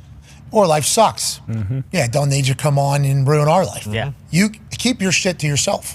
Like when Vrabel had to trade A.J. Brown. Bingo. That would have been like, hey, don't worry about it. Yeah, Never mind. that would have been bad news. Yeah. Rodgers 2020 when he was supposed to come back, and then they drafted Jordan Love. It's like, you know what? Maybe it's not the right. Everything's we'll see, but I think it's going to be must see. At least some of it will be. Yeah. Speaking of must watch, ladies and gentlemen, it is time for us to debut a man's mock draft that should be taken seriously. Yeah. Always. Now it's hard to though, because the last few years this man has had the worst mock draft out of all the mock drafters by a point system by a wide margin. Now, the first year he did it, he was so bad, we thought to ourselves, he's got to get better. Yep. The next year he lost by more somehow with the point system that we put in place about getting a pick right, getting a trade and a pick right with the team. There's an actual scoring system that we pieced together. This guy was the worst every time we did this. Without a doubt. But now, Are you sure? Yep. definitely. Very sure. Yeah, Kept track. yeah, it was pretty easy because just one of the moves beat him for a couple He's different due. guys. He is due. This is his year. He's due. This year might be, though, the one. Yep. Ladies and gentlemen, with Mitt's mock draft version 1.0, Mitt. Let's go, dude. Let's go, dude. Fucking go. Let's go, dude. Let's fucking go. We did the thing with the ears. And then the ears look terrible. Yeah, That yeah, never yeah. looks It's good. like an Which asshole. camera I got? Yeah, what? This one? Oh, yeah, you're already mic'd up. Oh, yeah. Let's go. We got the lob on. We got the ears in. I can't really hear that well, but I can kind of hear Well, yeah, it. because they're not. Turn it up a little bit. Okay. But we can get right into it. Just into the draft. Mitch Mock. Mitch Mock. Mitch Mock. Mitch Mock. Way to work the camera there, man. I like what you're doing, pal. Yep, Here we go. Here we go. So we're going to start with pick 1. It's Caleb Williams, as of everybody else and their mom. And we can go right on to pick number 2 here with Jaden Daniels. Good flow here. Yeah, let's go. Yeah, Jaden Daniels. Now, 50 total touchdowns this last year, 40 in the air, 40 on the ground. People kind of think it could be Lamar Jackson. 80 Oh, shit. 50 total touchdowns, 40 passing, and then 10 on the ground. There we go. There we go. There we go. Say that'd be nuts. Yeah, I mean, only 4 picks. Dude's an absolute fucking dog. Yep. And, I mean, he's the Heisman winner, had the best season last year. I would probably take him number 1, but His golf game stinks at Topgolf. Yeah. I mean, do you have to be a good golfer to be a good quarterback? I don't really think so. It probably does help. You're taking him 1, though, you said, if you were the Bears. I would take him over Caleb Williams just because of, I think he's polished. I think he's more ready to play right now. I mean, he spent 5 years in college, started all 5 of them. So this isn't like what you would do. This is what you think is going to happen with lesser minds. Yes. Got it. Yes. Bingo. Okay. See, and then we can go on to Drake Maye, who is not a bad athlete himself. 6'4". Yeah, let's go. Connor's getting his guy. Let's go. I mean, he probably won't have a career like Tom Brady, but that's probably the hardest ceiling to really get to. He might have a career similar to Andrew Luck here. He is huge. But he's gonna keep playing. Hopefully. Thank you. There we go. He's huge. He ran I think he ran a 4.6 at his pro day. 4.5. I mean, he had I thought it was 4.61, but he had a couple bad picks that probably knocked him down from the Jaden Daniels rankings of really the beginning of the year. Bullshit. And then we can go right to Marvin Harrison Jr. With New Balance. Okay. New Balance. He's going to be crushing it in those New Balance cleats. And, I mean, the asking price probably just will be too high for the Cardinals to pass up on him. I mean, they need they just got rid of Kyler Murray's number 1 weapon. They got to add somebody. So go ahead and take him. And then I have a trade here. A lot of people do have this trade. It's a hard shot, taking a shot on a trade here. No one really knows what's going to happen, but Vikings do have 2 first-round picks this year. They need a quarterback. And, I mean, J.J. McCarthy's an absolute stud. He's lost, 1 game in his 3 years starting, I'm pretty sure. And then, I mean, he's a national champion. You can kind of go on and on about him. Hockey guy. Oh, yeah, big hockey guy. He's just an absolute dog. He'll love Minnesota. He'll fit right in there. Meditate. And then Malik Neighbors, I have going number 6, which, I mean, they're going to probably stick with Daniel Jones if J.J. McCarthy gets taken with the 5th overall pick. I don't really see them reaching that far for somebody like Penix. What about the press conference, though? Did that change you at all whenever with Daniel Jones at the press conference just a few weeks ago? You know what? Daniel Jones' eyes, I think that means he's just more locked in and more focused this year. To get Malik Neighbors the ball. And so with those big eyes, he's going to be able to see Malik Neighbors downfield. He can separate at the top of routes, separate underneath. Why aren't they measuring eye size? I don't know. Should be. Good point. That's never talked about. Yeah, what the hell? Fair point. Yeah, I mean, he's the We dog. did with Trubisky. Boom. He did have little, beady eyes. Beady little eyes. That's not gonna work. Yeah, that's not going to work. He did. Bad periph with those eyes. But, I mean, should they go with a quarterback here?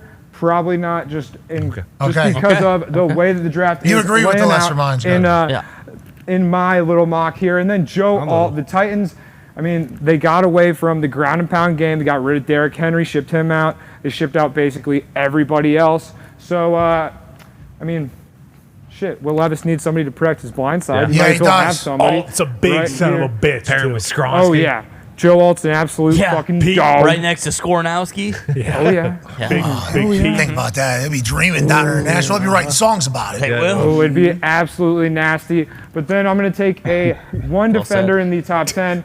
Dallas Turner, edge from Alabama. Sorry, I kind of forgot that. It's okay. You fucked up the next pick, too. Yeah, I mean, Brock Bowers is a tight end. Well, you put wide receiver, but he might not. Hey, a lot of people might not call block him wide anybody. receiver, yeah. Might not block anybody. Might not block anybody. he might he's be probably playing gonna be wide split receiver. out. But Dallas Turner here because he's a 10-digit sack guy this last year at Alabama, showing a bunch of production. I mean, the Falcons Falcons haven't had a 10-digit pass rusher since Vic Beasley. There's only a couple people that fed up with a 1 billion sacks this year. About 100,000 sacks a game. Oh shit, yeah. Yeah. That's production. You Double cannot. digit is what you Got were it, Mitt. looking Keep for. it going. That's Got right. it. No, he's going to be a Got it. 10-digit In the 10. motherfucker, this guy. You got it, Mitt. Jesus fuck. Okay. But Well, there's a chance. Hey, We chose to do this live. Yeah. For this exact Mitt. You got You're it. a beauty, pal. There we go. You're killing it. Here we Right? fucking This is go. the best one you've put together in my eyes. For sure. I mean, we just said stick with the guns here, and and then Damn right. Brock Stick with 'em. Bowers. Come and take with it. him. It is listed as wide receiver on the graphic. He is technically a tight end. I do think he's going to be split out wide a lot. Oh, so you People did that would- on purpose? Yeah, sure. Okay, We'll that go makes with that. sense. Nice. Smart man. Yeah, Smart I man. mean, everybody is saying that Caleb Williams is the next Patrick Mahomes. Everybody's saying he's the next Jason Kelsey. So, Oh, okay. or Travis So- Kelsey. They might Jesus slide Christ, him in. I have They might been slide him in. just- I have been crushing He's it. the first wide receiver center since Griff Whalen. Boom. There we go. There we go. I'm absolutely crushing this one, but I do like Brock Bowers if they take him here. I know that Rome Odunze and Caleb Williams have been throwing the ball together. That might just be some fun those times legs together, too. But they might be playing together. I don't know. But if Rome Odunze does fall to number 10, I think the Jets have to take him. They are kind of slim in the wide receiver department past Mike Williams and Garrett Wilson. So he's been playing on the inside, on the outside, has had 1,000 yards 2 years in a row. I mean, he's an absolute beast. But yeah, so that's the top 10. Do you have the full 32? You did great on top 10. Do we have the full 32 graphic or just the top 10 We graphic? do not have a graphic for the full 32, but I do have a full 32 That you'll listed tweet out. Yes, that I will tweet out. All right, we're proud of you. Good job. Okay, man. let's get a photo for this. Let's get a photo for this. Yeah, there you go. You killed it, man. Good job, Mitt. Ladies and gentlemen. Great job, Mitt. Ladies and gentlemen, man. There's a couple more. Is that a There's a couple more. Here's who he did for the Indianapolis Colts. We're taking Terrion Arnold, corner from Alabama. I like that. Everybody's talking about him being the second Alabama DB getting drafted first round. Steelers taking Brian Thomas Jr. wide out at LSU. Logically, it makes sense because they need a wide receiver. He did not come in for a top 30, and they haven't drafted someone who didn't come in for a top 30 in a long time. But Good news for the Dolphins. You lose Christian, but you gain Jerzon Newton. He tackle out of Illinois. It's who we wanted all along. that doesn't seem authentic. He's a Big Ten Defensive Player of the Year, my Yeah. man. Look out. I would go offensive line. That's just me. This would be second best. Well, Mitt isn't thinking about what he would do. Remember, this might be him That's thinking mine. what other people would do that have lesser brains. He might be on the same page as you. And then the Packers are taking Iowa Hawkeye legend from the Caucasus Mountains. Watch. What? Son Where's of he a from? bitch. Cooper DeJean. What's wrong with you, D-Butt? Pat said I didn't say it. Well, you're giggling. Like Yeah, goddamn you fool. too, Pat. Both you guys. This is why Mitt's my GM, though. Yeah. Because he just gets it. He just gets it. What if he 100%. What if he throws a perfect game? I think there's a huge chance. I mean, aside from like 4 or 5 of them, I feel real good about this mock. Well, what happens if Brock Bowers is drafted as a tight end, though? Yeah, then and that, not as a wide receiver. he doesn't get that position point. 6 years from now, he's gonna look like a genius when they're a little thin at center and they have to fucking slide him over. And he is the next Jason Kelsey. And we're gonna come back to this, and they're gonna be like, Jesus. What if Dallas Turner Zeke did it. does get 10 million sacks in one season? Yeah, we didn't even think about that. Billion. What if? Joke's on us. Then we're the assholes. If this guy gets a billion fucking sacks, what a career. Yeah. It's going to be tough, dude. I think it's going to be tough. But anyways. Best ever. Mitt, you did great, buddy. Proud of you.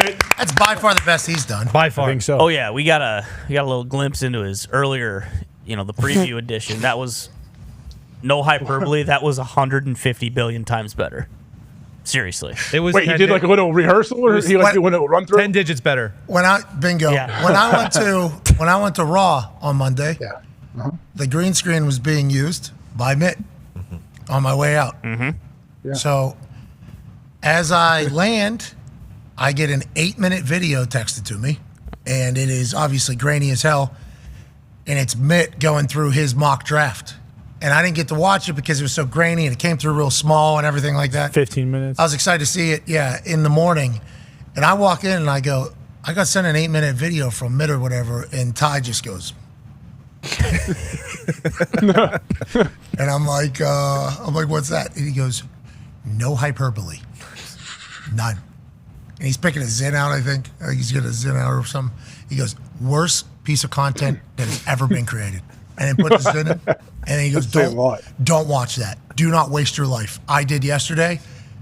Mitt's not supposed to be recorded. Mitt's a live animal. Yes. Yeah, he is live. We put him in a corner in his cage. He gets inside his own head. He wants it to be perfect. It's never going to be perfect. He's a perfectionist. He's chasing perfection, but he's never going to get there. Said, hey, listen, you're a live animal. Let's do this live. And here we are. Boom. Killed it.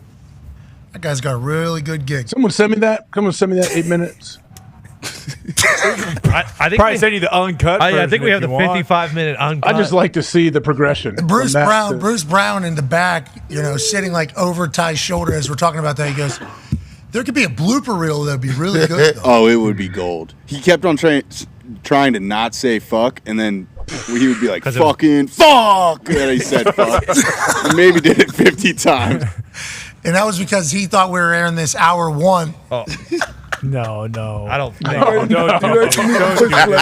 do this. Push play. He just crushed it. Don't do this. Maybe just a little bit. Hit it. No. We'll set it up. We will give him an Some opportunity. things are just for us. Yeah, he's a live animal. He is. We will put a blooper reel together to Bruce Brown's big-brained idea for sure. Be 45 minutes. Hey, 5 years from now, this will be the gold fucking standard. All right, it was just 4 for him, 3, 4. Yeah, this is number one. Matt, Mel Kiper, these guys been doing it 30, 40. Yeah, he's just getting his feet. The best part of this was he was pointing to the board like a weather map, but with I don't know if. Yeah, his number 10 throw to was a nice and at number 10 we got the New York Jets taking Rome. Did he use a screen in the 8-minute video that sent you? Or? Yeah, this is it right here. This is the same video I got. But with nothing on the green screen? Yeah. Just the. Yeah, I think. I don't know. I literally, as soon as I saw it, I said, I'm not watching that. And then it was so small. It was so small, long. I know exactly what happens. Yeah, there's no point to watch it because even if it's a great video, you can't tell because of how small and shitty the quality is. I have no idea. Yeah, so I didn't watch it. He did say one of the issues he ran into. He was pacing back and forth during the entire 8 minutes, so he said I was covering up the graphics a lot. So it was probably a good thing that we didn't use that. He's the best. Yeah, he is. Way to go, Mitt. All right, we're out of here. We're back tomorrow at 7:30 Eastern for the Draft Spectacular Kickoff, hosted by Bill Belichick. And then that'll roll right into draft night. We have a surprise guest on the books that is not of the football world. That'll blow some minds. And we know who it was last year, so. Tom, Tony, what the fuck? We don't need you what are we just leaving I'm breadcrumbs out here? We're not Taylor Swift. I'm saying expect big things. This one's going to be wild. Red Panda, you're talking? Well, she was here last year. She's an icon. Yeah. She just hit one the other day, and somebody said, this is the greatest thing I've ever seen. She's been doing that for 20 years. She's only missed twice. As a playoffs, too. Isn't she amazing? Yeah. Generational talent. Is she the only one doing that, or is there anyone else in that game? I don't know if she has any competition. I think she's probably... Just her. She's got a stranglehold on it. Anyone even tries to do it, those people die. Well, the quick change people did die, right? One of the quick change? Yeah, one of them did. Sorry, what? Huh? What? From changing too quickly? No, so... Yeah, it took their legs off. Right? I actually don't know. I don't know if they got changed too fast one night. I don't know if that's the case. But they're the ones that were able to change in front of the entire arena 30 times. You've seen these? No, never seen this. It's like the halftime of the NBA game acts. Yeah, they bring up the thing and they bring it back down and they're in a completely different fit. And then confetti comes down at the end and they were electrifying because the music was, they were dancing. It was a couple. The halftime show? Yeah. Like Red Panda. That's where Red Panda makes her living. She's a halftime show. It's it's a perfect 6 to 7 minute act. And I think they just go on tour and they go NBA and quick change people. We're always electrifying. Rest in peace. I think. Damn. 1 or 2 of them are dead. Are we bringing back the Great American Escape Artist? Michael Malone? Oh my goodness. It's Michael Gallagher. He ate all those. That was Michael Mitchell. Mike Malone is the head coach of the Nuggets. I know. Friend of the program. There's We know. more than one Michael Malone I'm telling in the you. United Sure it wasn't States. Michael Mitchell? Right now, his last name ain't Malone. Yeah, he swallowed needles. Yeah, you were there. Yeah, 100 needles. Is that what he said? And he kept hitting him. Yeah, it was punching himself so hard. I'm like, all right, that guy's dying in front. That guy was a I don't know what the fucking insurance is in this place, but I know a dead man is going to be a problem. Yeah. So what happened? You didn't know he was going to die? No, we went to his website. It was just standard, GoDaddy.com. Yeah. Just basic ass website. Book the Great American Escape Artist. Feels like he had it figured out. So when he shoved needles down his throat, you didn't stop him? No. It's like you don't know Mike Malone. Yeah. You don't know Mike Malone. His career Gallagher taking off Malone. Has it? Sure. Yeah, have you? Oh my God! Look at this guy. Connor's in full pads, rushing the pass. Oh, shut Michael Mitchell. I need one of these kids. The dramatics of this guy. We almost missed 3 draft picks. But I guess it would There take it me is, a there while it to is. swallow There it this, is. too. Oh, yeah, There you go. man. Fucking suck yourself. Connor, way to go, dude. Kind of. Oh, he has that tongue that you write home about too.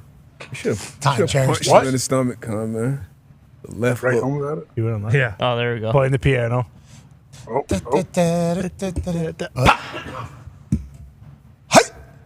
You all right? What did he do with those, you think? They were fake needles? Mad Mel looking over. Mad Mel's roasting him, I'm pretty sure. Yeah, cooking. Because he can't hear him. Michael Malone cannot I didn't hear know he Mad put Mel. the breast spray in. I didn't know that. Told Oh, AQ yeah. to choke slam him. Still smelled terrible. Well, then he did the knot tie thing, you remember? He's got some. Yeah, that's what I'm saying. he punked AQ. He's got some black teeth back Tongue there. you By write the home way. about. God, come on. The dramatics is what I was about done with here. There was another pick being had. I'm like, all right, Michael Malone. All right. Well, then he had the, if you just set your mind to it, you can do anything. He had that long spiel at the end. Oh, yeah, it was a Kinda good turned speech. motivational. Yeah. Yeah, and you couldn't see it there, but his tongue was going fucking crazy in his mouth when he was showing me his teeth. What you tell him? You are not real? I don't know why. AQ Shipley's mind blowing down here, clapping in the lower corner. Pat, you look amused. Pac might be becoming a chair in that little shot there. Melting. All right, I'm done with Michael Malone. Yeah, I can't believe we're not this. doing this I can't again. believe that happened live. Why'd we do that? Why'd we? He is captivating. He sucked us in again. We learned. We learned. Yeah, we learned our lesson. All right. Pac-Man, you want to do a giveaway for the people on this beautiful Wednesday? Yeah, what we doing? What do you want to do? What would you like them to do, Con Man? Oh, me? I mean, shit, we could do anything. I'd go basketball from the stage again as redemption, but that's just me. How'd it go? I don't remember. I do not remember. It didn't go great. Fucking throw a football. Oh, he shot from the corner. Shot from the corner. That's why I'm saying stage. 3-cone drill, maybe? Let's amp it up a little.